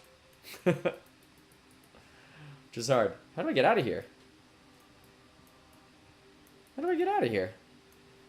Return to the Enclave. I can't even get out of here if I wanted to. I'm just stuck. I'm returning to town. I am returning to town. Alright. Pretty full inventory. We'll deal with that in a sec. Let's see what's going on next. Crush that quest. See what Tyrael has to say. Alright, so we've saved Westmarch already. Well done. That strange woman you brought here believes she can help. She insisted on speaking with you. A strange woman brought here believes she can help. She insisted on speaking with you immediately. Who is a strange woman? Oh, Miriam. Jericho, I know how to find Malthael, but you... What is it? There is only one person who knows how to find Malthael. She waits... Sure, we gotta find Adria. Ooh.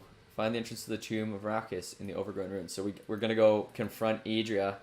Be like, hey, tell us where Malthael is. She's gonna be like, nah. We're gonna be like, alright, and it's battle time.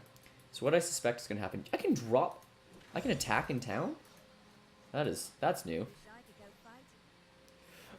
Alright, so we can sell off a lot of these things right away. Ooh, alright. Alright. Not as good. Nope.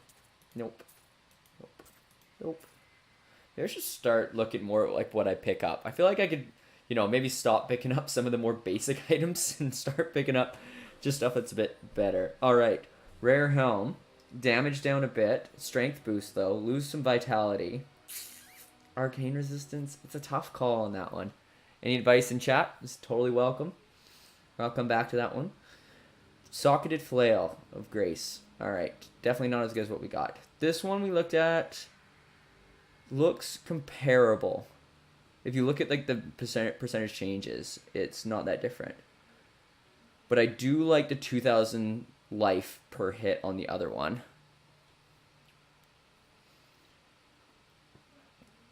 10 Wrath, 9 Wrath. Yeah, I think I'm going to stick with what I got here. Crusader Shield. Good. Two-handed. Nah. Legendary. Okay, now we got to make tough choices here on these shoulders. Because we love the Town Portal Escape. I do have that like kind of bonusy life thing. Vitality. Every stat increases. Chance to deal 10% area damage. Reduces cooldown is awesome. Heaven's Fury damage goes up. We like that. Poison resistance. I think it's time. I think it's time, unfortunately. We've had a good run with our homing pads, but I think we gotta go get out of here. I think we gotta go throw on those. Let's see if there's anything else before we just go and sell everything else off. Rare helmet. It doesn't have the socket. A little bit of a strength boost, lower vitality. We actually lose damage. Blessed shield. I love that blessed hammer damage. Not as good. Not as good. Not as good. Not as good. We can't even use it. Magic staff has $3.99. Jeez. Boots. Bow to wash. Maybe not quite as good. 11% movement speed though. And that ours does 9. Alright. Rare ring. Little damage, little vitality, little poison. Empty socket.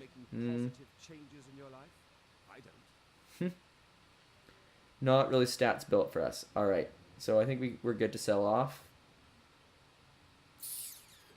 It's tough. Even with the damage that we can make up.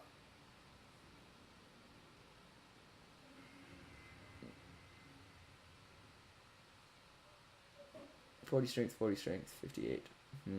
Alright. Let's just dump it all. Alright.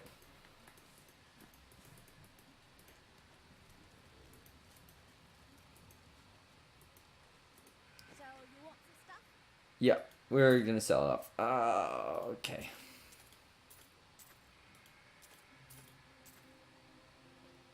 We looked at that one already. Yeah. Oh. Alright, let's go train our blacksmith guy. Emily. Oh, it's Emily. Look at that. Kind of looks like Emily too, the blonde hair. Alright. Gems are going away. Nice to pick up that flawless ruby. Do we want to throw the ruby and everything? That resistance?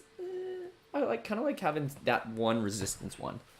If we get anything else, we'll just throw the rubes in there. But also, I think we have 3 of them. So we could do that. Well, overall, maybe not the best right now. We'll wait till we get one more. Okay, next up. Where's our blacksmith? Alright, we've been neglecting you, Hedwig. How are you doing? What do we have in terms of weapon forging? Okay, let's train you up. Retrain. Level 40 to 50. We're going to train you up. And we're going to train you up. And when can we use this on you? How do I get to this? So, legendary blacksmith account bound. Take this receipt to the blacksmith and right click to teach it to him.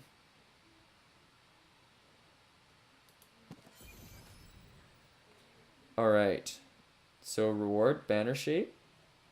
So he can now forge legendary items. I mean, these aren't looking the best. What level are our items that we're using right now? 47. Show me those two-handed weapons.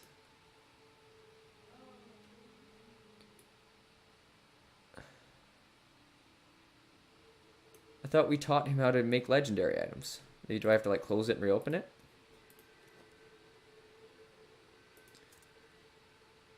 Mojo.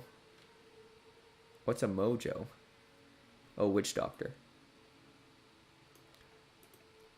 Highest usable. Let's go with that. Flail. Not gonna lie, it looks... Ooh. That's getting closer. It's getting closer. Should we train him one more? What's our current level? 50. I feel like there's not a lot of point in training him any further. I'm a little bummed there's no... I'm a little bummed there's no general that he can't do legendary items? Because I gave him that like legendary book. Isn't he supposed to know how to do it? I don't know. Alright. We'll keep ticking along. If we're ever struggling with weapons or armor, we can go over and see him. Especially if you could train some legendary stuff. That would be phenomenal. Okay, task. Find the entrance to the tomb of Arrakis in the overgrown ruins. Got it. And we gotta go confront Adria and take... Excuse me? You're not going anywhere without me. Someone has to make sure you don't kill Adria before you find out. We got a new boy, potentially. Come if you want, but Adria is going to pay for what she did to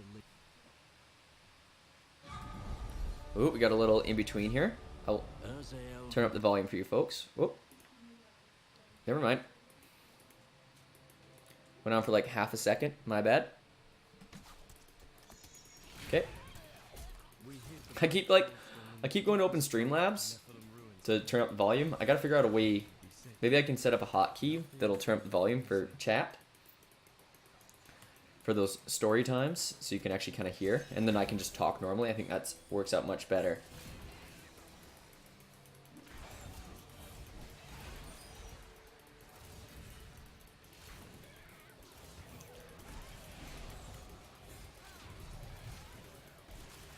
Yeah, so I'm not sure what I'm going to do about this dreaming about Twitch before bed. I think I just got to get out and, like, unwind, maybe do something else.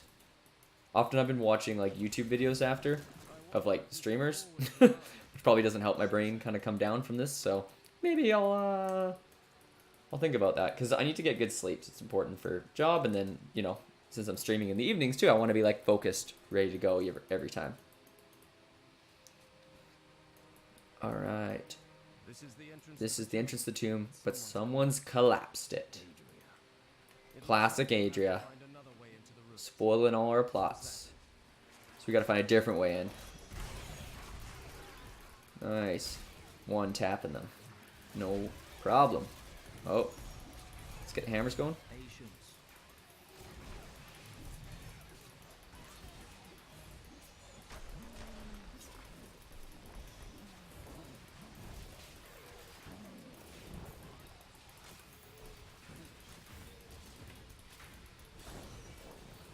Beautiful. Search for the Nephilim. Guide stone in the blood marsh. Got it. Alright. We're going to tick through this.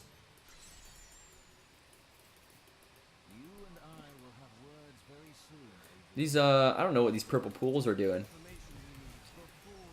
I think something's going to pop out of it any second. So we're looking for a guide stone. Nephilim? They always call us that. Adria's, I don't want to hear Adria's journal.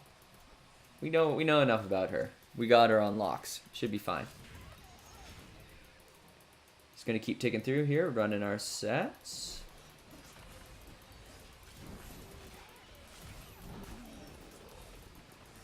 No problem.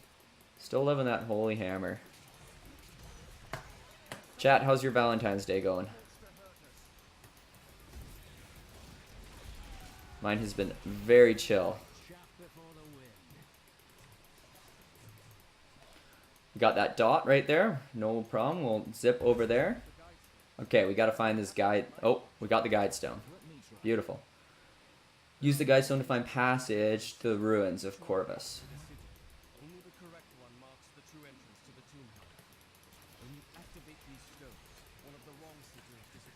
Nice. Lay those guys down. Easy peasy.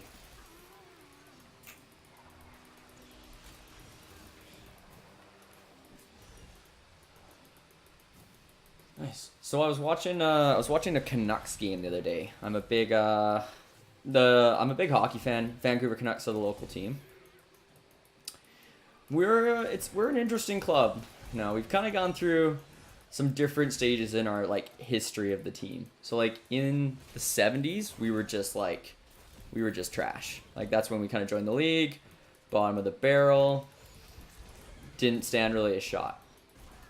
the 80s, we finally kind of put together a ragtag crew and made a run, made it to the Stanley Cup Finals, but it was when the New York Islanders were just run and train over every single team in the league.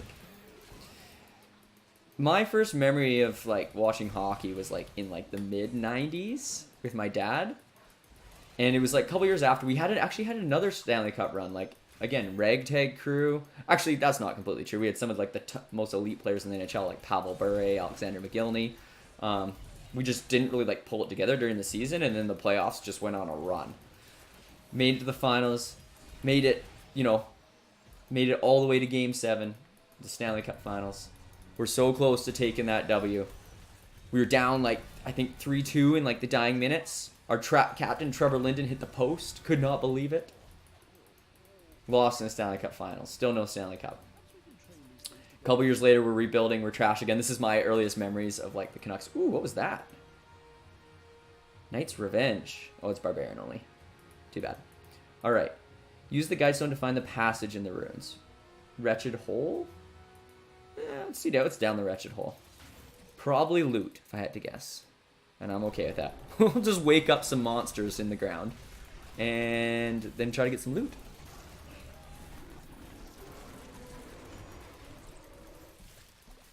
Got some chests. Beautiful.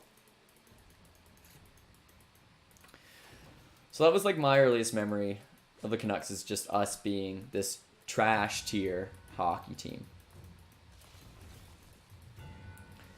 And then mid 2000s, again had some hope. Put together like one of the top lines in the NHL. It's called the West Coast Express. Naslin, Morrison, Bertuzzi was solid. You know, people liked him. Okay, we did well. We had some like third place finishes in the conference, won a couple division titles. Just never really went anywhere with the playoffs. Meanwhile, the Sedin twins we just drafted them. They were playing maybe on the third line at this time. And kind of late 2000s, they took over. Turned into two of the top players in the NHL. They put together a supporting cast around them. Luongo came to Vancouver, top tier goalie. Picked up some excellent defensemen. All the pieces were in place. But there was always something like when I look back on watching that team, we were never clutch. We were a team that would go up early in the game and then just ride it out. We would never have like big goals and big moments. Which is hard. Hard when you're, I already went down there. Which is hard. And so, we had that chance in 2010. We made it. We won the President's Trophy, best team in the league during regular season. Steamrolled through teams all the way to Stanley Cup Finals. We took down Chicago on the way, who we'd always lost to. Previous to that, kind of the years before, when we were like just almost that good, but not quite that good. Made all the way to Stanley Cup Finals. Ran into the Boston Bruins on a hot streak. Young players playing well. Patrice Bergeron at his peak.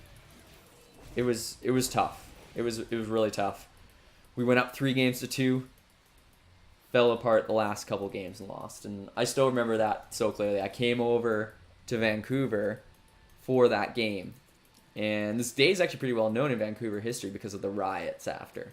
So we watched this game in anywhere we could find it, which ended up being like a nightclub downtown. Like brought a pizza in to eat because it was going to be like 3 or 4 hours, and we all knew that. Oh, found a guide stone. Nice.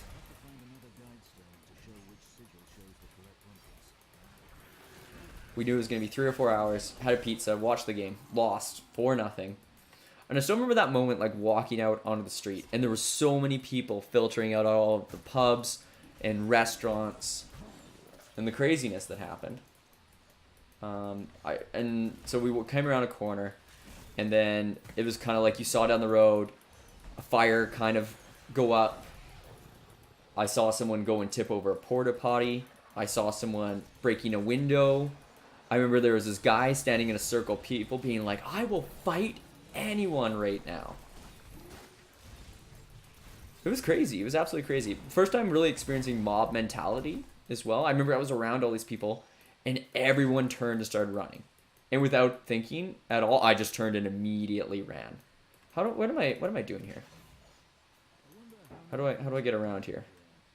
I assume I'm going to this like middle section. It's an island. How do I get over there?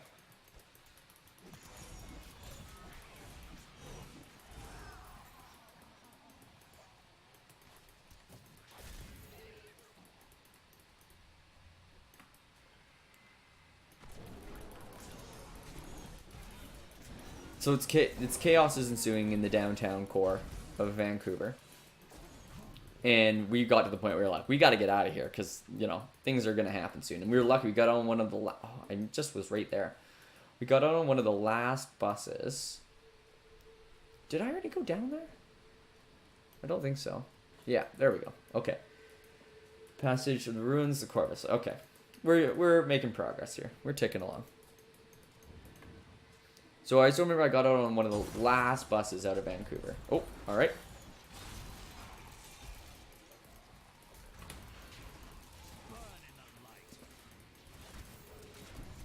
Beautiful. And that was a guy who was a heavy hitter. Maybe we couldn't take down the skeletons until he died. Event complete. I'm not sure what that was. That's okay. So we need to use the guide stones to find the passage to the ruins of Corvus. Okay, let's look at our mini map here. I'm going to say we're probably going this way is our best bet right now.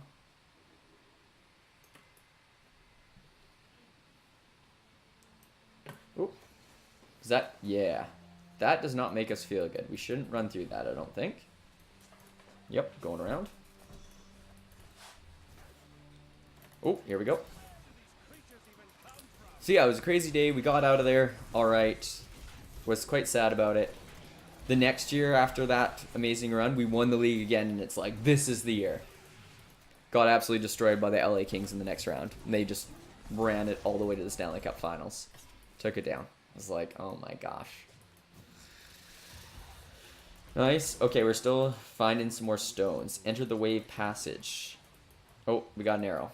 I love when we got an arrow. Oh, accidentally mashed the potion. Excuse me? Just got launched.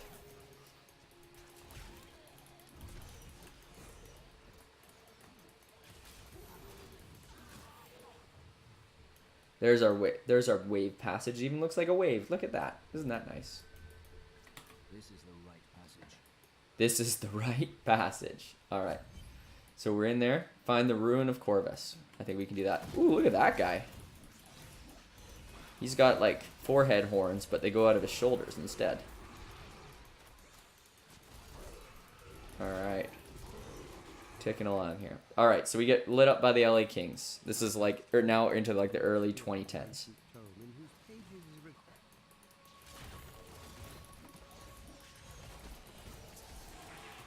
And then from there, we kind of slowly deteriorated. We went from like winning the President's Trophy to like, yeah, we were still good. We were like the top team in the division. And then we like barely made the playoffs. And then we missed the playoffs. And it was like, all right, full rebuild time. So we had a number of good guys coming up through the system. And finally, you know, we had some years where we were trash. But finally we have a team that I really like. I like what we're going. Everyone works hard. Everyone's improving. We have our golden boy, Elias Pettersson. Absolutely phenomenal hockey player. First year in the league. Is destroying all other rookies in scoring. Is a phenomenal playmaker. You can shoot. It's like both Sedin twins rolled into one superhuman. We're so lucky to have him. We have Brock Besser. Absolute snipe show. Great, like, just amazing player. Like, can finish like no other. Scores big goals at big moments. Late in the game. Bo Horvat. Amazing leaders. Right now he's assistant captain. He's going to be captain of the team, in my opinion.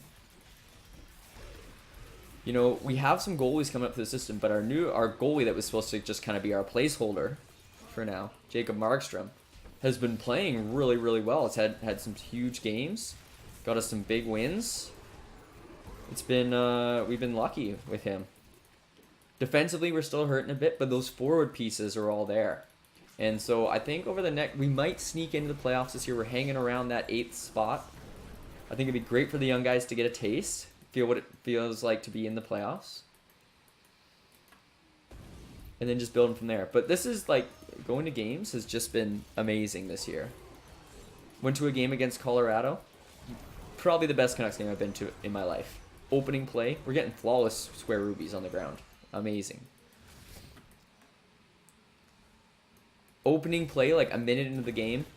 Pettersson, rink wide pass to Besser. Snipe goal. I was like, I'm happy at this point. Late in the game, Colorado also has an amazing team. Some of the top scorers in the NHL on Colorado. They're up 6-5 late in the game. We score with 30 seconds left. Pedersen scores to tie it up. In overtime, scramble play, Canucks win 7-6. 7-6, 13 goals. That's, if you're going to a live hockey game, 13 goals is basically the dream. I know, maybe if you're really into goaltending. An awesome, you know, teams playing well with goalies making outstanding saves is also fun, and watching like a 2-1 win, I get that. I do. But there's something fun about goals being scored a lot that I think we can all appreciate. So yeah, so we're at a point where we're like finishing, we're, you know, we're getting along in our rebuild, which is what we want. Which is absolutely what we want.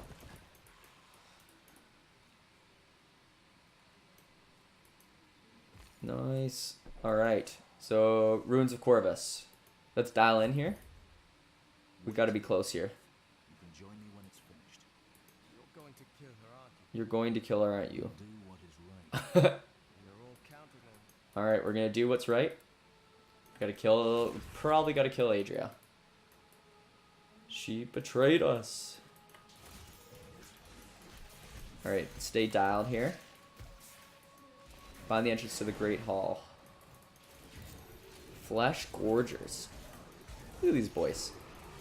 They just kind of truck along until they run into my hammers. Alright, nothing that way. Nothing that way. Let's keep on going.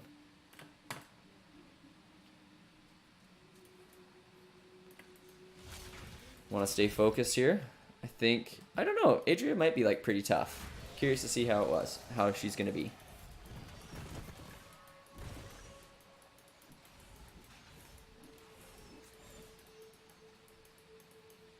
Why did they hide the soul stone down the hill? Corvus was a Nephilim city. Its defenses hid it from angels and demons. But no, Flesh Gorger. Let's take him down. he is Running our sets. Getting focused. Ready to go.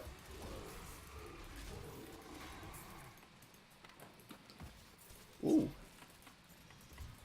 Gotta get that loot. Man. Those little scorpions coming over the edge. Just zip up behind you. Pulverize 3 victims. 30-second something gained. I didn't see what it was.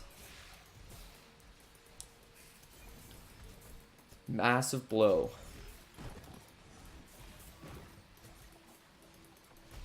I feel like I can just basically keep my hammer spinning most of the time and don't really have to worry about it too much. Like, I'm not really ever running super low on Wrath. Like, I think I got quick regeneration, so it's not a huge deal. I'm just going to drop those guys in so I can get through this quick. New lore. I think we're okay.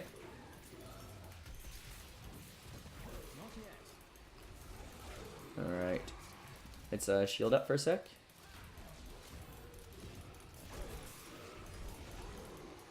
Can't wait till we can just normally run this fast. I feel like we're moving pretty slow through the map. Gotta get some speedy boots.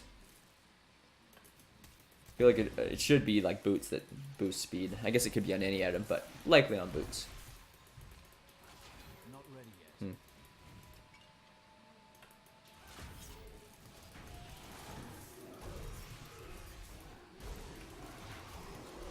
Make your peace quickly. Nice. We got people come from... Alright, what's here? Nothing. It was just a cool looking shrine. We got vessel. What's a vessel? I know what a vessel is. Why is it called that instead of like an urn? Make your peace quickly. Nice, we'll take that 25% experience boost.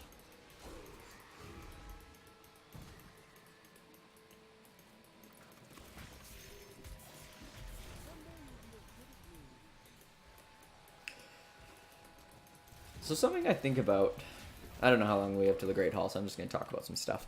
Something I think about fairly often is just like how you're like, you know, you as an individual impacts society. And I think there's like a lot of different ways to do this, depending on like what your job is and what you enjoy doing. Because I think it's also important with like whatever you consider your work that you like it to some degree, or at least you feel engaged by it. At least you find it engaging. I think that's connected to it. Maybe you feel like it's meaningful. These are all things I think are like pretty important when we're trying to decide what we do. But I also think of like the impact on society. Ooh, what was that? Whoa, that's a heavy 2-handed axe. Whoa, rare shield. All right, I feel like I haven't picked up much loot lately. All right, magic ring. Okay, no, let's stay focused here. And so, you know, when you're choosing your job or your work, you want to try to maybe balance out those different things. Like, do I feel like this is, you know, does this impact society in a positive way? All right. Do I like doing it? Important. Do I feel engaged or challenged by it? Perhaps. Do I feel like, you know, it's something that I could do for a long time, like without like burning out? Again, these are all kind of factors that need to be weighed. And so when I kind of look at different things, it's interesting. So like teaching itself, I feel like has like a positive indirect impact on society. Because you're influencing a lot of kids and kind of shaping them and molding them into how they be. Like, for example, like teaching PE, I teach all these different classes. So like, you know, I can teach in a year like up to 200 kids. And, you know, everything I do and say is in one way, shape, or form, like, and especially over time, like gradually, you know, molding them into a person. Obviously, there's a million other factors as well, and it's one piece of the puzzle. Where am I going here? Ooh, I'm not sure. Maybe this corner, maybe back down there. That loops back through there. It's nowhere back there, so it's got to be either this corner, which seems fairly unlikely. That looks like it's probably the way, but we'll just check this corner on the way here. So teaching, perhaps, you know, helps, you know, I keep saying, you know, something I'm working on, not saying you know so much. Teaching influences children, helps shape them and helps them grow. You know, I think it's important and it matters. It's a significant job in society and allows them to become adults, which again, as adults, they're going to influence the world. So that's like the indirect impact on society. As an adult, like I've become relatively interested in politics. And so something I've considered not like now, but a ways down the road would be like getting into politics in one way, shape, or form. And yeah, like, you know, politician in government is one of those options, but there's tons of other avenues you could do to influence that. And I feel like politics more directly impacts society because you are creating laws and doing things that affect, you know, potentially millions of people, right? Which, you know, you can argue the same for teaching. It's just like you're indirectly affecting people who are affecting people. You could really argue that for anything to some extent. But I feel like politics in particular, it kind of the part that intrigues me is that you're have like, you know, like for example, if you're creating a law, you're directly impacting everyone who that law affects, which is really cool and interesting. I also like kind of like the social part of it, like where you're like, you know, navigating your way through like, you know, different laws and systems, and you're working with other people who have their own like things they want to accomplish, and you have to kind of balance that out and come to an agreement. I think it's really cool. Politics, you know, early 20s could not have cared less. Now I'm fascinated by it. Watch the news most days in the morning. It's part of my routine. Always want to know what's kind of going on with our government. All right, we did find the right way, which is good. So that's one of the things I've considered. Canadian politics, too, it's interesting. Like, our federal government, you know, if anyone's watching in the States, set up fairly differently. So we have a properly established multi-party system. And so how it works on federal election day, which is like our national vote, instead of voting for the president and then the Senate and the House all separately, you're mostly just voting for the House. You're determining who gets into the House. whichever party, and then whichever party gets in and has the most votes, the leader of that party becomes prime minister of the country. Which is a different way to do it, right? Like, you know, rather than having the vote, like, do you want Trump or Clinton or whoever it is, you'd just be like, all right, which party do you want? Okay, who's leading that party? They're in charge. And so they have, like, fewer executive powers relative, I would say, to, like, the state's government. So in Canada, we have, like, 5 major political parties. We have the Conservative Party, which gets compared to, like, the Republican Party in the States. Maybe slightly less conservative. We have the Liberals, which you could compare to the Democrats. They are very, like, central on the political scale. They're in power right now. Prime Minister Justin Trudeau is head of the Liberal Party. And they're kind of, you know, they're kind of trying to make everyone happy. For example, let's look at the environment. So they always, you know, talk about how they care about climate change, and they're trying to, you know, create jobs in a healthy sector, or in the environmental sector, and clean energy. But then they're also just bought a pipeline. So they're literally, they just ride the middle, which is fair enough. And then there's the NDP, which is, again, a little bit like the Democrats, very left-leaning, very family-oriented, some caring about the environment, you know, very, like, not like socialist, but kind of towards that end of the spectrum, where, yeah, you know, if they were in power, they might boost taxes on corporations, close loopholes, that sort of thing. Then the Green Party, very, very similar to the NDP, doesn't usually get many seats. They have a very influential leader named Elizabeth May, who's very outspoken, was like MP of the Year last year.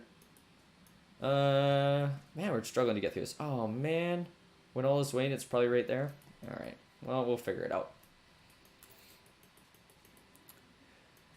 And so the Greens usually pull in a couple seats. Their platform's probably too similar to the NDP, except even bigger focused on, obviously big focus on clean energy, First Nations rights, which we call, that's like what we call, forget the term, Native American people in the States. So that's the 4th major party. And then there's a party called the Bloc Québécois, which might be like changing into other parties at this point, but the idea of the Bloc is they represent the province of Quebec. They get elected there, and their job is basically not enforcing, but keeping the government in check in terms of the rights of French speakers, francophones, if you will. And this is important. Canada is considered a bilingual country, English and French. However, the primary language spoken in every province except for Quebec is English. So that's something, I don't know, something to keep in mind. So yeah, those are the 5 major parties. So we vote. So right now, like, the Liberals hold the power. The Conservatives are the official opposition, so they have like the 2nd most seats. The NDP have like a reasonable amount of seats. The Greens have like 2 or 3. The Bloc, I don't even know if the Bloc even have seats. Oh, okay. We got our Adria thing. We'll come back to Canadian politics. Fascinating topic in a minute. Adria. The angels will never suffer us to live. They cannot accept the fact that we may choose our own path.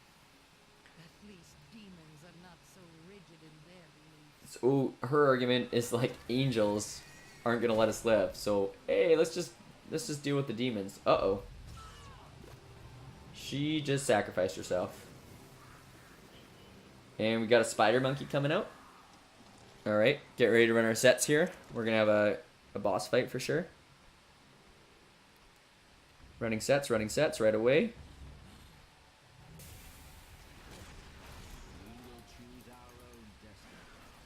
Whoa, alright. And get the hammers going.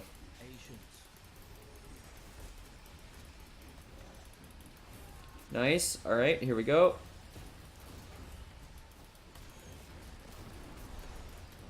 Keep an eye on everything.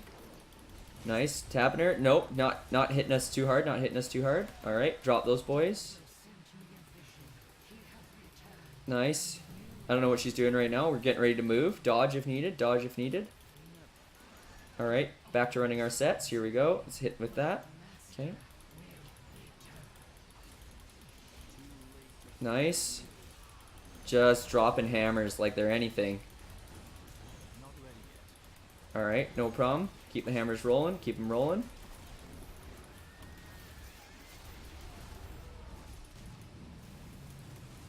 Not yet. Oh, come on. What do you mean skill's not ready yet? Need to change that recovery time. There we go. There we go. Patience. Let's go. Diablo will return. I have done what I can to ensure it. He always Just returns did when what we he needed to should. do. Lydia conjured an image of pandemonium. She was searching for Malthael, so he... He must be in there. Talk to Tyrael in the Survivors Enclave. Got it. So Methael's in there? Alright, so we need to... That's it? No chests? No chests? No loot? No nothing? I felt like we should have got a little bit of a bigger loot drop on that one. Alright, we'll see what we got when we get to town here. It's a little... Haven't been disappointed with any loot drops really up to this point. Feeling a little disappointed with that one. Alright, let's go back to town. I'm returning to town.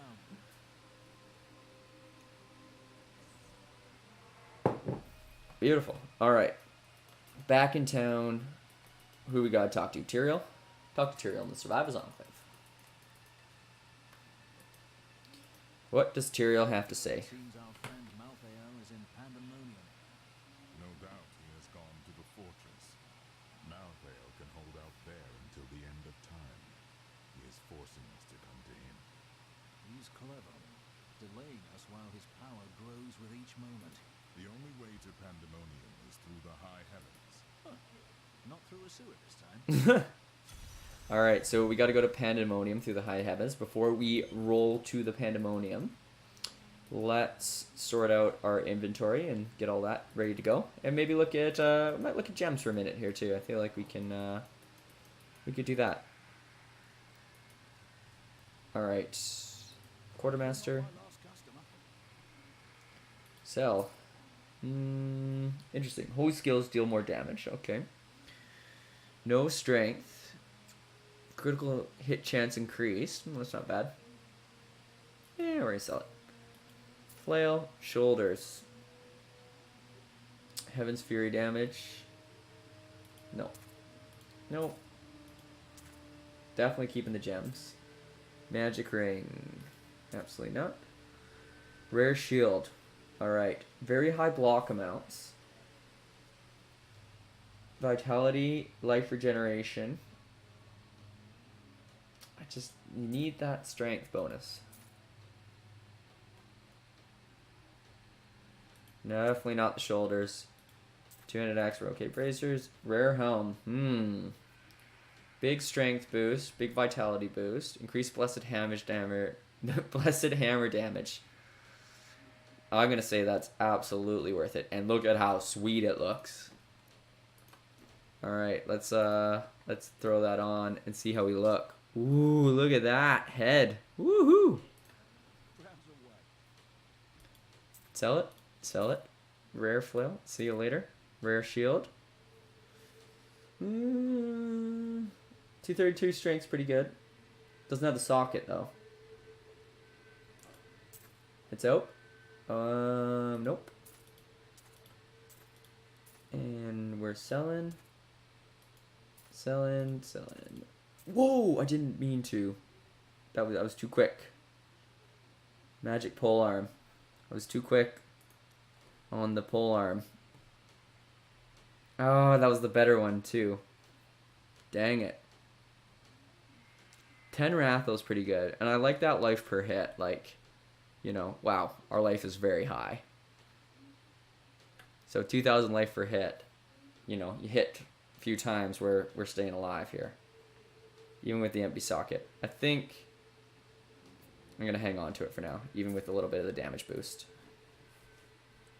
I think we're going to hang on to it. Alright, let's check out the old gems situation. Pop these in here. Alright. So we gotta get up. We could probably take those out of there, and then we probably have enough to get a proper one of those, of the rubies. Alright, let's see how it goes here. Crafting. Remove gems. Alright. Let's remove the gems from there. Back on. Alright. And we are combining gems.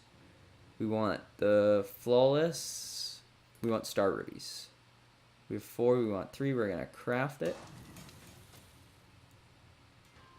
And we're going to throw that in there. And then we can put the other one in there. I feel like we should combine some of our other gems together to make like super gems. Nice. So we gained 18 strength from that, which is pretty good. Guess we don't have a ton of other rubies. But yeah, we should be like making... Yeah, I don't know. Not too worried about it right now. Our loadout gear is looking pretty sweet. Let's head off for this... Where are we going? Up to heaven for a minute? Let's do it. Pandemonium Gate. Maiden Lamel. Lamel? Okay, we got to fight right away. Let's go. Holy smokes. Not yet. What do you mean not yet? I just used it.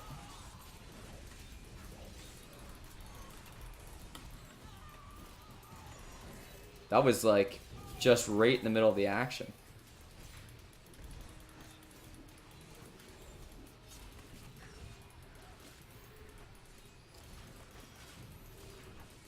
So yeah, so I think I was still talking about the politics. So we got the Canadian government, Liberals in power, Conservatives in opposition, NDP have a few seats, like a reasonable number of seats.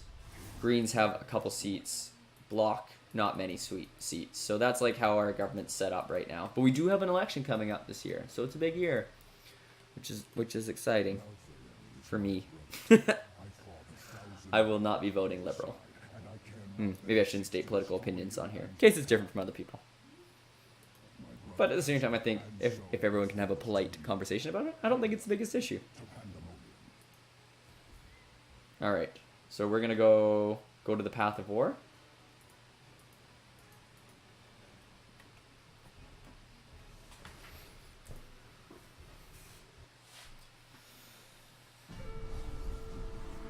We got a little story. To keep me from entering Pandemonium. I must be moving faster than he anticipated.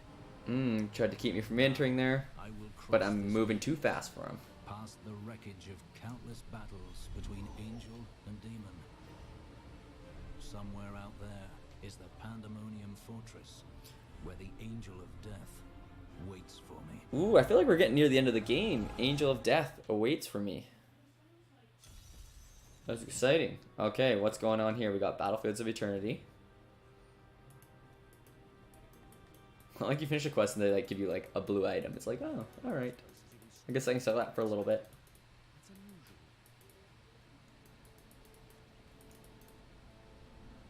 Find Imperious. There is a siege camp not far from here. Meet me there, and I will show you what must be done. I thought this guy was not on our side. Go to the abandoned siege camp. Where are we right now? Path of War. Alright, still in Act 5, still ticking along.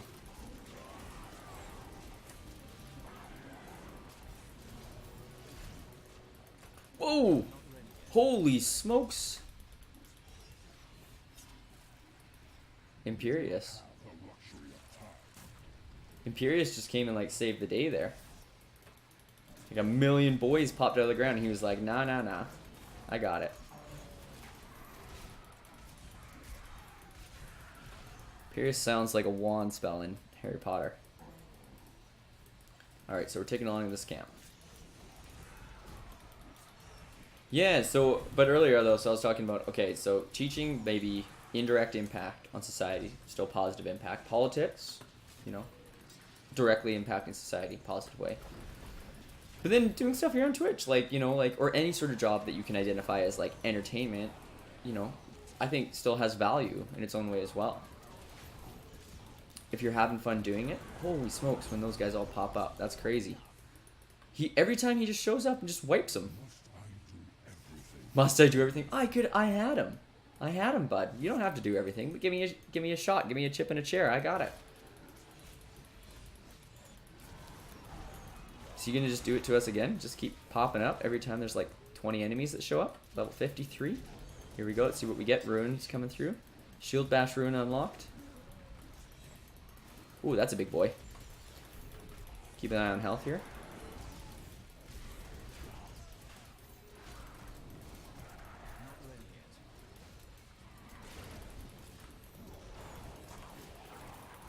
Air Echo, what is that?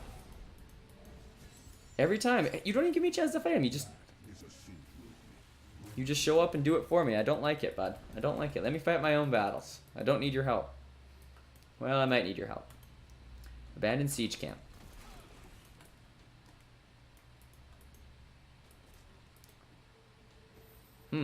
Alright. Yeah, we've trekked through a lot of this. A lot of this map, haven't we? Maybe only a couple more waypoints and then we're all done. A chest. Whoa, that was like 700 damage. He's a speed looter. Look at this little guy. He had it before I could even figure out how much gold. I was like, that is a big stack. Let's just see what else is in here before we go talk to Imperioso over there.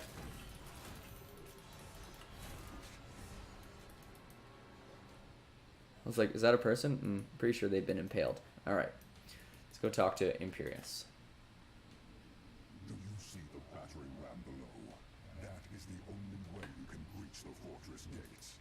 But it is useless without the siege runes that power it. Okay. You have one in your possession, Sweet. but there are two more. So we gotta fix the battering ram. You will find them on the battlefield below, imprisoned along with the demons that carried them. Got it. Once you have the runes, go to the ram. So we gotta find some ruins, I believe he's saying. Go to a ram. You release Malthael from his madness. I will not thank you for it. We don't want to release Malthael. Or like let him get away or whatever. Alright. So we got our way down. So we're gonna head over there. Bonus loot, I did not notice. Okay, so we're going down to the battlefields. Beautiful. What happens if we TP here? Maybe we can't? Unsure. Flail. A little damage down. Rare helm.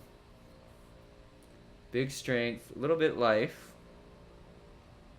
What's our vitality? So 254 is 10%.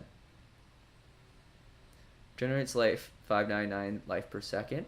It's pretty good. Increase blessed hammer damage by 10%. Oh, I do like blessed hammer damage increases. Physical resistance. I don't know why. Oh yeah, because I'm looking at my equipped one. I'm getting mixed up here. We're all good. We're all good. Look at these iguanas. What are they doing? They looting or something? They're like attacking the ground. Come fight me. So yeah, so with like streaming and stuff, you know, I think at the same time it provides entertainment to people. And relative to like other jobs that I was talking about earlier, like, you know, teaching, big indirect impact on society. That's what I currently do right now. Politics, might be interested in getting into, direct impact on society. I think, you know, anyone that provides entertainment generally creates like a positive impact for the people around them, the people who watch them, right? And that's something to, you know, there's lots of important things in life that need to be done. And, you know, there's, you know, laws that need to be created, but at the end of the day, you know, what's the point of life, right? You want to some, you know, you want to balance a lot of things, but you do want to have that enjoyment. And I think anything that creates joy in the world should be valued as well. Just my opinion. Well, we're ticking along through here. I feel like we're getting close to the, what's his name? Malthael or whatever it's called.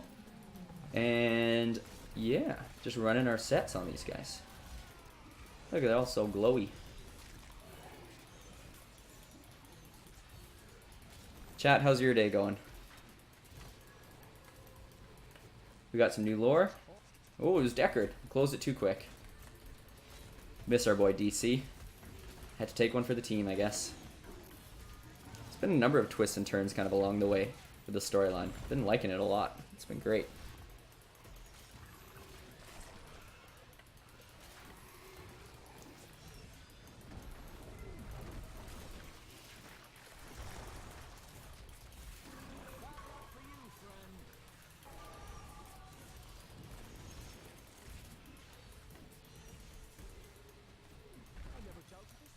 Infested ruins. Alright. So we're taking siege ruins retrieved from the battlefields of eternity 0 of 2. Cursed crystal. What's going on with this thing? Ooh. Alright. Oh, cursed chest. What does that mean?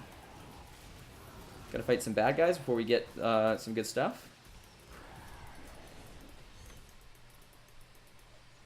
This cannot be opened yet. Until the curse is lifted. So we gotta lift the curse, then we get the chest. Got it. It's a cool little twist.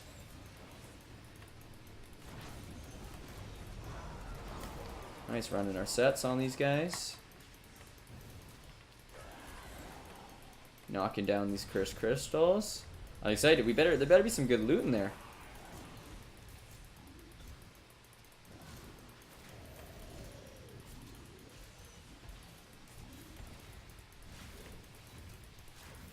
Keeper hash mail. There we go. Flawless square diamond. That's what we're talking about. Ooh. Had a little afterblow. I haven't seen that much in this game. Ooh. Should be some good loot. Whoa. Ooh, 2 gems. Not bad at all. Not bad. 1,500 gold. We'll take it. But yeah, probably at the point we don't have to pick up everything on the ground. But I'm like, I can sell it and get loot. Gotta get that gold. How are we doing on the map here? We got a lot of different paths that we could choose. Let's try this way for a bit. Alright. Ooh. What's in here? I don't know. Don't really know which way to go. Ooh, that boy has been impaled. Oh, look at that octopus guy. Barbed lurker. Ooh. That is grotesque.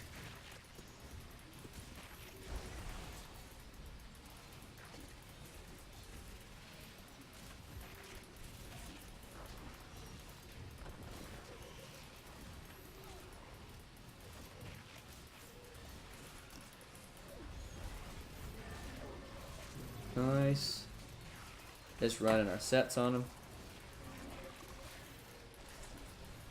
No problem. But yeah, I guess what I was saying earlier, like, I think like teaching, Twitch, politics, whatever you do in life, you know, you can always add value. And you can always add ways to, like, curse chest. So I gotta lift another curse here. You can always, like, you know, do things that you like and then volunteer with things you feel impact society too. Like, even if you're not directly involved, like, in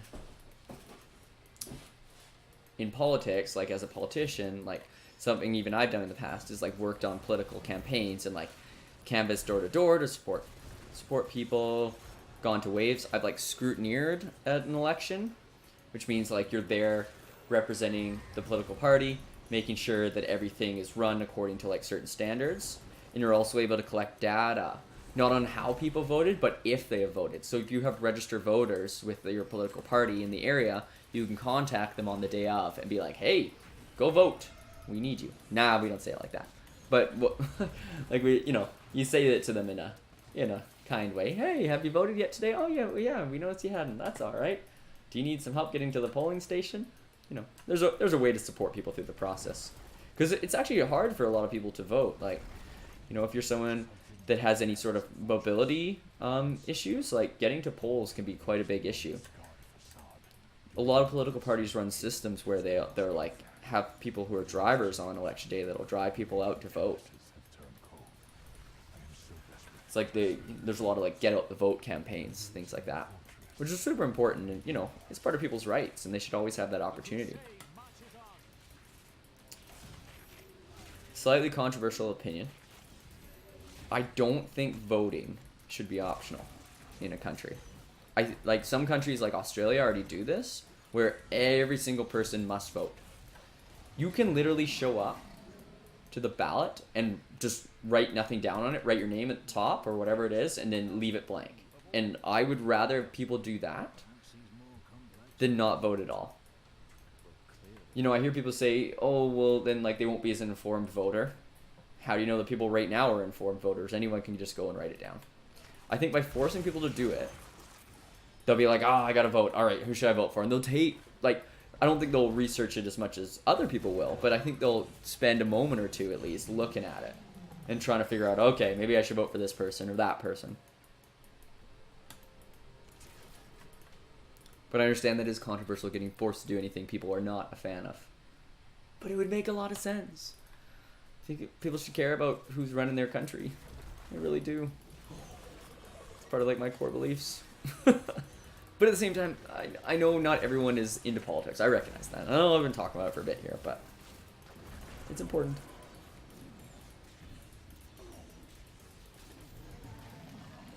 Taking him down. Alright, we're just ticking along here. I feel like this is going to take a little longer. It's not just going to be like walk up and kill the final boss.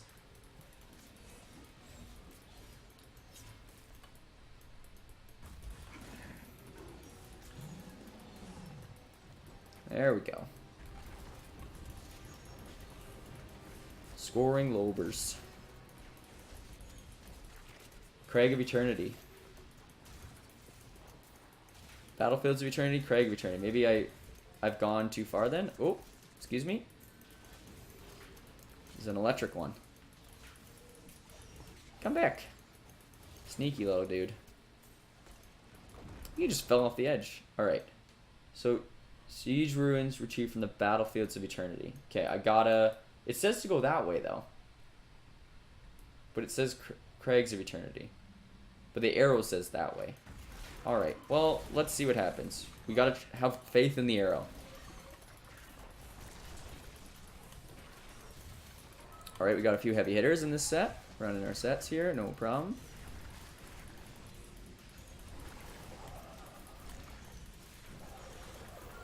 Boys are tapping for a bit. Alright, gotta be mindful of those purple spinny things. Running through, yep. Keep running our hammers on them. Nice. That was good, that was smooth. I feel like I'm reading the battlefield better at this point, which is really nice.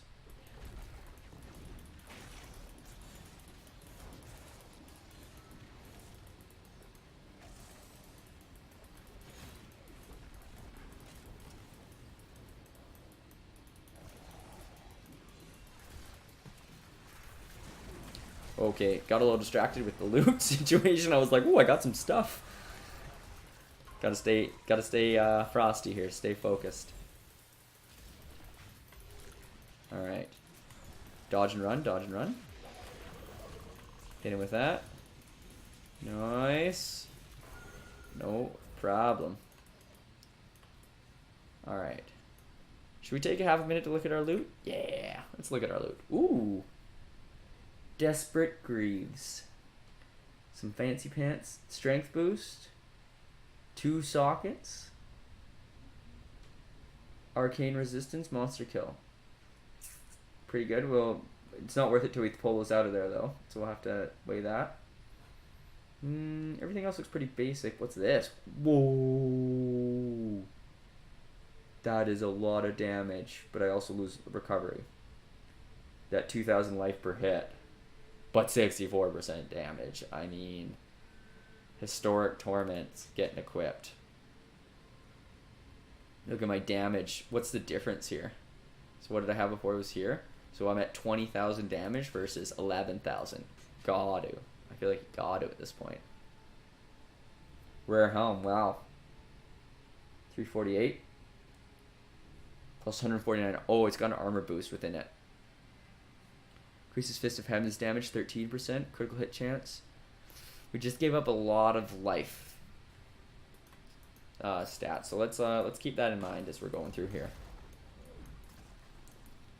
All right, we're gonna run our sets here on hard. All right, what do we got here? We got a bubble. Release the trap demon lord and take the siege rune. Okay, how do I do that? Can I run in here? Okay, we got a bubble. Okay, I assume boys are about to come at us. Yeah. Oh, I thought that was gonna be. Oh, we got one hit. Oh, you see his health just fly away? That was crazy. I think our damage is through the roof right now.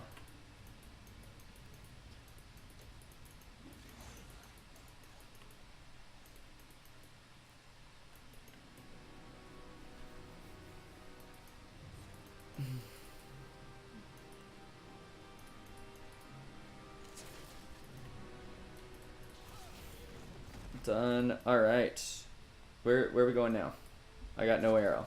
That was a dead end, right? Up there? Yeah. Alright, so maybe we'll try this other branch down here. See where it leads us. We got a lot of different routes.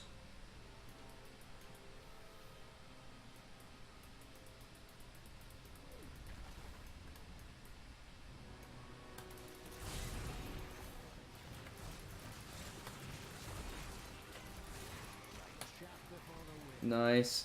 Sitting these guys down like it's nothing. It's nothing.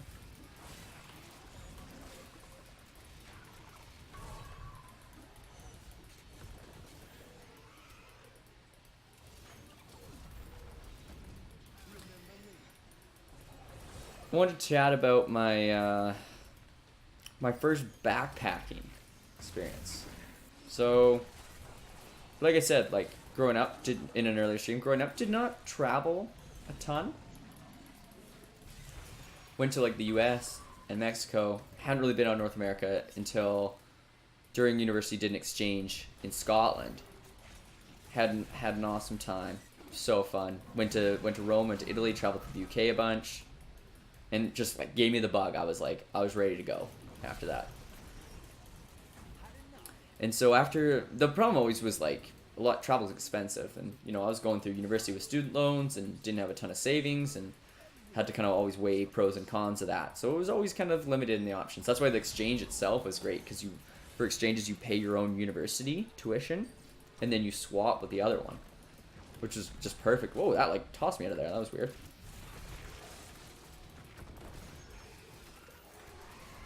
Oh, our dude is looking crazy right now. Alright. Some shock towers. Couple tougher boys here. Let's hit him with that. Couple tough boys here. Yep, let's get those going. Hey, face that way. My wrath is low. Alright. Alright, kind of have to run our sets there a little bit. All good, all good. And so, yeah, that time abroad, or the time in Scotland, you know, was good value for it, because I was just paying university tuition. Basically, I just had to pay for flights. Was like the biggest difference, and then any bonus travel or activity you want to do, which is a great kind of portal into Europe. I think that's like part of the beauty of an exchange, is it gives you those opportunities. Where'd that boy go? Oh, there he is. He keeps like is he shape shifting every time you hit him? What the heck is going on? All right.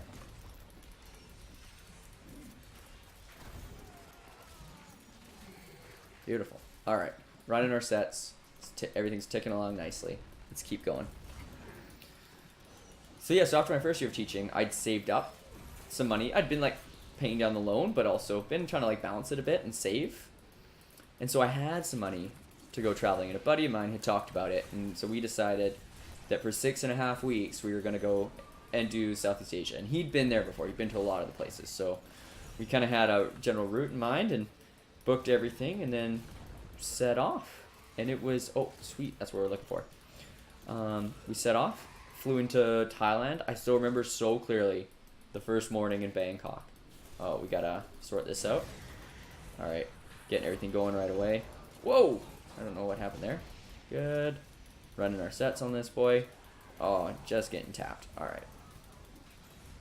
Got our ruin there. So we got our 2 siege ruins. We got to find the entrance. We got an arrow there. Find the entrance to the ram and the siege outpost. Let's wipe these boys out. It's interesting. We got these like shapeshifters. They go from like slow to like little fast guys. What is that thing? It's the friggin' Eye of Mordor.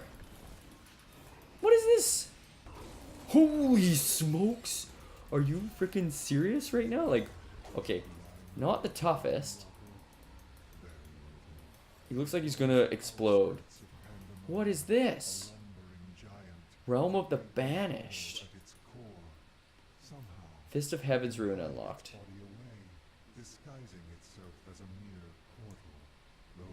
Okay, we gotta see. So we see the friggin' Eye of Sauron floating there. Bop it. Huge beast comes out. Just wreck that boy. And now we've got Realm of the Banished to go see. Let's see what's in here. Wander Tongue. So we're getting gold or yellow tier loot already. Like, I don't know. I think this I assume this is just like loot haven. Like it's like a little like secret area. It was crazy.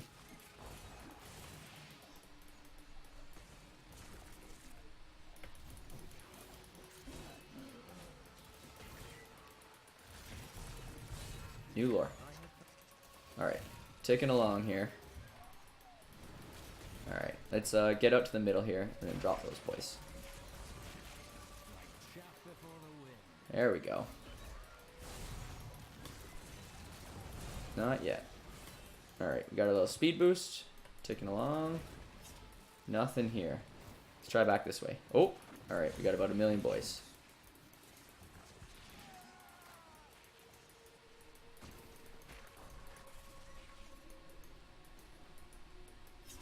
Excuse me? Is that it? No, definitely not. Alright, I was gonna say, there's gotta be more. Not coming in here for like sub-tier loot. We need top-tier loot is the goal here. So I still remember that first morning landing in Bangkok and going out, and I think we got this like pad thai thing for breakfast. And not having been to a developing country before, my first thought was, everything is so dirty. And that sounds terrible, but it was just like, you know, they have garbage out on the streets. You know, the sewer systems don't work as well. So it kind of smells a little funky, especially in kind of like, you know, certain spots of the town. And from there we flew up to Chiang Mai in the north. When you talk to people about their experience with Chiang Mai, they're like, Chiang Mai is like a beautiful town, so clean, so nice. I still remember, like, just in my head, I still picture bags of garbage everywhere. That said, it was a phenomenal experience. Walking around town, there's all these temples all over the place. We did this tour. We went out, got to see, this was like the second day. We went like whitewater rafting. We got to ride some elephants, which is a different topic, but a little bit of a questionable practice. At an elephant sanctuary, we got to check out a beautiful waterfall. We got to see how they make like recycled toilet paper. There was this like company called like Poo Poo Paper. It was pretty funny. So that was like our second day there. The World Cup was going on. I remember we went out and watched a game. We did, we called it the Chang Crawl. Chang is like the beer there. And you can always get beer from, they have 7-Elevens everywhere in Thailand. So we like roll through all these different 7-Elevens, checking it out. Grab a Chang or two. Often they came in 2-packs, so we'd each, and they were big bottles. So we'd like each take one out of the pack and kind of wander around. They had the biggest night market I think I've ever seen. Like you walk to the start of it at one end, and it literally is on a street that's so long and curved that you cannot see the end of it. And so we just like walked along there, had an awesome time, enjoyed it quite a bit. Just, yeah, it was amazing. Oh, who that? He looks a little tougher. Looks a little tougher. Oh, he's a lost angel. All right, we just saw the angel wings. We were like, oh, he's gonna be tough, but we tapped him pretty quick there. Bro, that's a huge chest. Look at that chest. Look at that chest. Drop me some loot. Slipknot roar. Oh, did not realize there's a boy still there. Outer room. All right, we're gonna have to go back and dump off some of the loot, I think, here. And let's just dump some trash. Not things that aren't gonna sell for very much. Battle graves, bracers. All right. And then let's pick up that, and then we'll go back to town and check out our loot situation. I am returning to town. Beautiful, back in town. Let's see what we gotta do here. Nothing, I think, to identify this time. Let's, oh, this is still our town? Alright.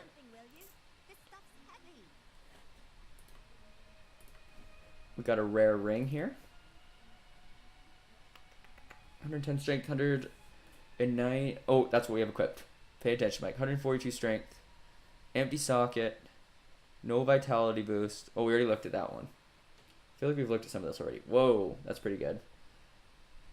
Vitality, resistance, no strength though. Okay, let's get hooked into our merchant here so we start selling stuff. Whoa, okay, we haven't even got to that one yet. So we're gonna sell that, we're gonna sell that. Rare shield, slight damage loss. Frees up a gem though. Might hang on to that. Let's just get rid of the obvious ones here. Helm.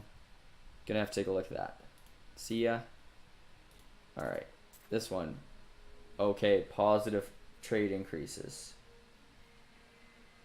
160. Okay, we're gonna have to compare those in a minute. Definitely not. Magic Helm. No. Just as a high number. Just dropping stuff off. Rare pants with the double sockets. I need to take a closer look at those. Holy, that is high defense. Alright, not nearly as good. Not nearly as good. Probably not as strong as what we got there. I think we already compared that one. We'll take a look at that belt. Shields are crazy. Okay. We got a few decisions to make. Let's close this up here.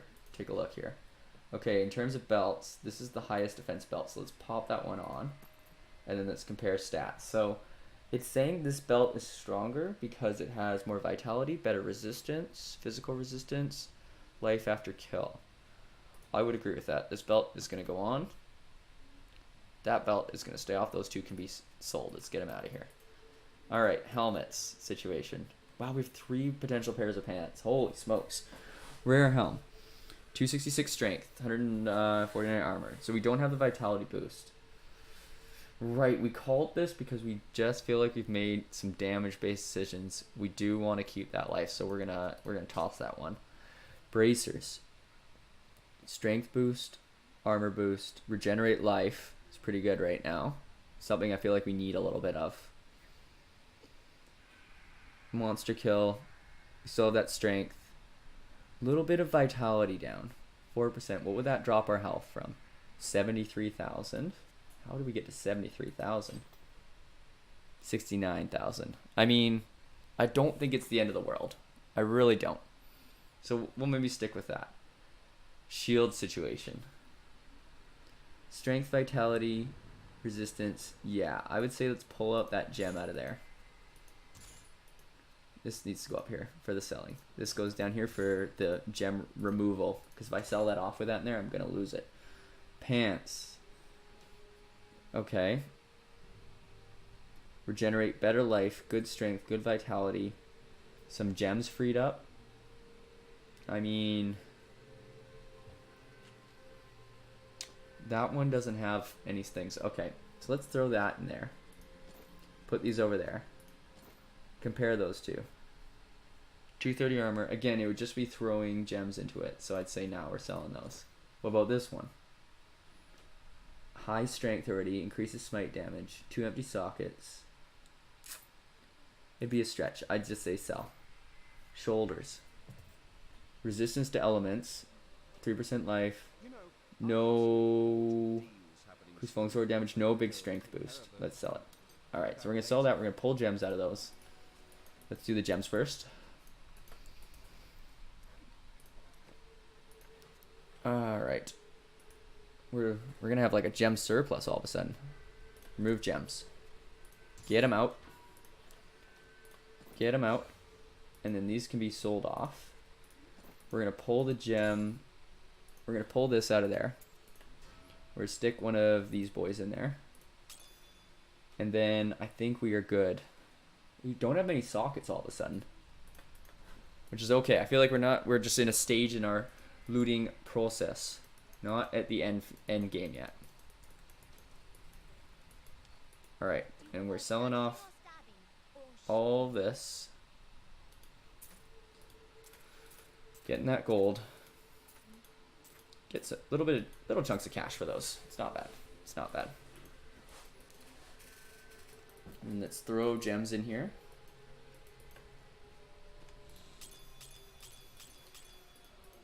And let's get back into Loot Central.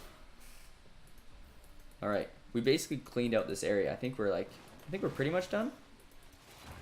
Maybe a couple more guys to fight down here.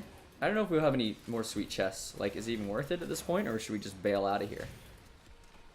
Well, you know what? There probably is. There's that, like, end of the dungeon, get me back to the start bit, which I wouldn't mind doing right now. There it is. That's what we wanted. Oh, no, it's just a shrine. Whoa. Okay. Running our sets here. Was not expecting any sort of resistance there. I was just not the most dialed.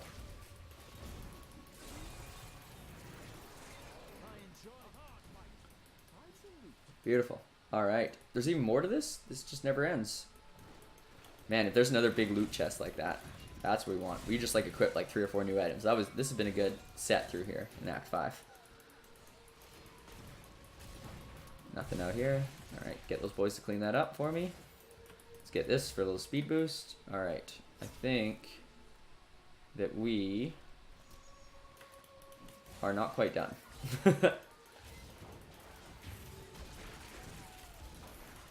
Oh, we're slow right now.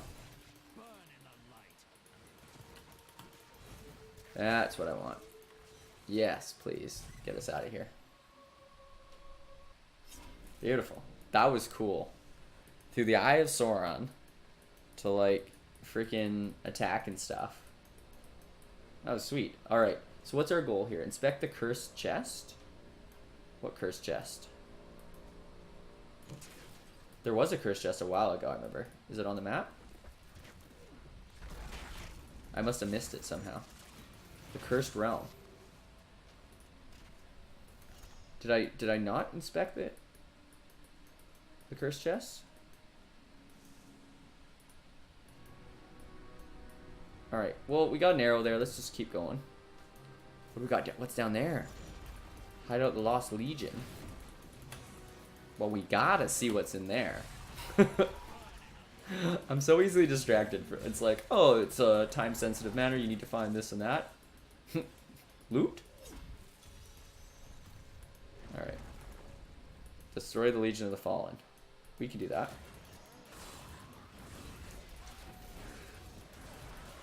I love when you come through the door and there's like a million boys waiting for you. I actually kind of like it. It's fun. Alright, let's just wipe that through there.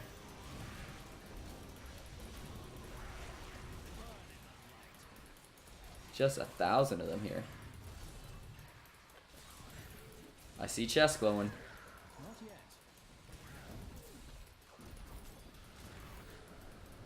Flawless square diamond. Flawless square emerald. Hey, we'll take flawless. No problem. I guess we can get like star ones now. Oh, look at that. Alright.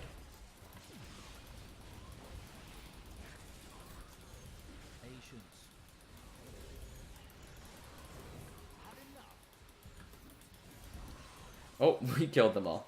I got a little distracted. Oh my gosh, 1,000,000 boys just dropped from the roofs. Hammer, hammer, hammer, hammer. Get them all going.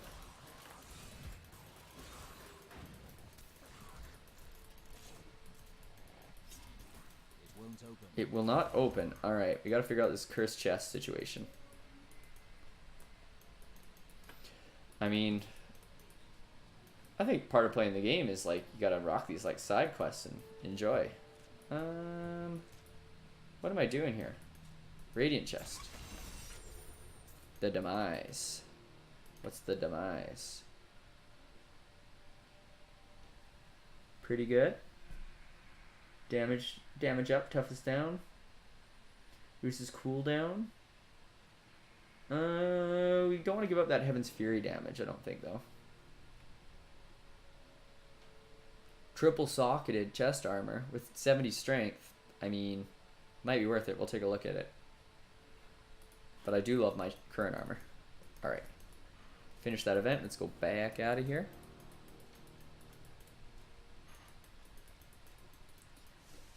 Back up to the battlefield. And we'll keep ticking along. There's our golden arrow. We'll chase it. But yeah, so I was talking about being in Chiang Mai. I don't think I'm going to finish the story on this stream, but that's alright. I was talking about being... Whoa! Just knocked. Talked about being in Chiang Mai. It was a really cool first experience, but again, just felt like it was... I just felt like it was so dirty. Which was hard. I don't think it is like a dirty place. It was just relative to everything I had experienced living in like a developed country all my life. Like it just felt like that. Which is so funny because fast forward to like the end of this trip, 6.5 weeks later... Siege outpost. Is that where I want to go? Find the entrance to the ram in the siege outpost. Ooh. What did we just get? Phalanx? That looks pretty good too. Damage recovery, and we got a socket. I mean, might as well. Because it looks sweet too. Look at that thing. Oh yeah. Blinged out. We should go and throw a gem in there. So we're going Siege Outpost. I missed a cursed chest, I guess. I guess it's all over with that. Just too bad. There were some points. Again. He's into that quick shot there. Alright. But yeah, being in Bangkok at the very end of the trip, I was like, oh, like, I don't even notice the, like, whether it's dirty or not here anymore. So it's interesting how that, like, perception kind of changes over time. Alright, let's get back to the battlefields. Alright, and we're going to go through the siege outpost. We're in a siege outpost, and we're looking for these boys. So from Luang Prabang, nope, not Luang Prabang, that's where we were going. From Chiang Mai in the north, we kind of like hopped on a bus. And there it was really cool because we met a good friend named Tice who traveled. I was traveling with my buddy Wes.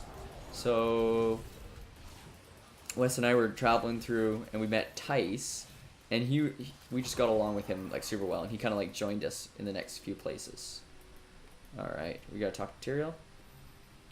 Siege outpost. Is that it? No loot? All right. Grave news. The sliver has revealed Malthael's plan to me. It is he means to use the Black Soul Stone to capture So he's gonna put all the demons in the world in the Soul Stone. the stone is altered to rip the demonic essence out of every man, woman, and child on So it's literally gonna genocide the human race. By attacking the fortress. So stop by attacking the fortress. Alright. Sounds good. You know, it's 9:27. I'm gonna deal with, I think, the last couple things there. And then, oh, I didn't need a TP because there's town portal right there, but that's okay. I'm gonna deal with the last couple items, and then I think we might call it a night. Let's see what we kind of ended up with here. Ooh. Nah. Nope. And we already swapped that. Put the gem in there. We'll sell that. The shoulders. Ooh, my goodness. That's a boost. Little damage boost. Reduce cooldown. Again, I think we're going to keep it because of the Heaven's Fury damage. But it's a tough call. Yeah. Helm, see you later. Pants, see you later. Boots, see you later. Right. We were like... Slightly stronger. The life regeneration increases condemn. 250 life after each kill. Guaranteed critical hits in situations. I think... Oh, it's so tough. Triple empty sockets, so that could be another like couple hundred strength. I'm gonna think about that till next day. I think it's a tough call. Rare crossbow. Can I give that to my boy here? Ooh, nice. Can I see his stats? Yeah, his damage is 79. Goes up to 2,800. Down to 1,805. Alright, we'll keep him with this. Just looking at that damage number. And we're gonna sell that. And then we'll drop those gems into our stash. And we'll sort that out at the start of the next day. And I will continue on with my my Chiang Mai story, heading up to Luang Prabang and how we got there next day, and as well as my backpack around Southeast Asia. Just want to say thanks to everyone for watching. I hope you enjoyed it. If you did, you can click that follow button up in the top corner there. Would appreciate. But yeah, I hope everyone had a great Valentine's Day.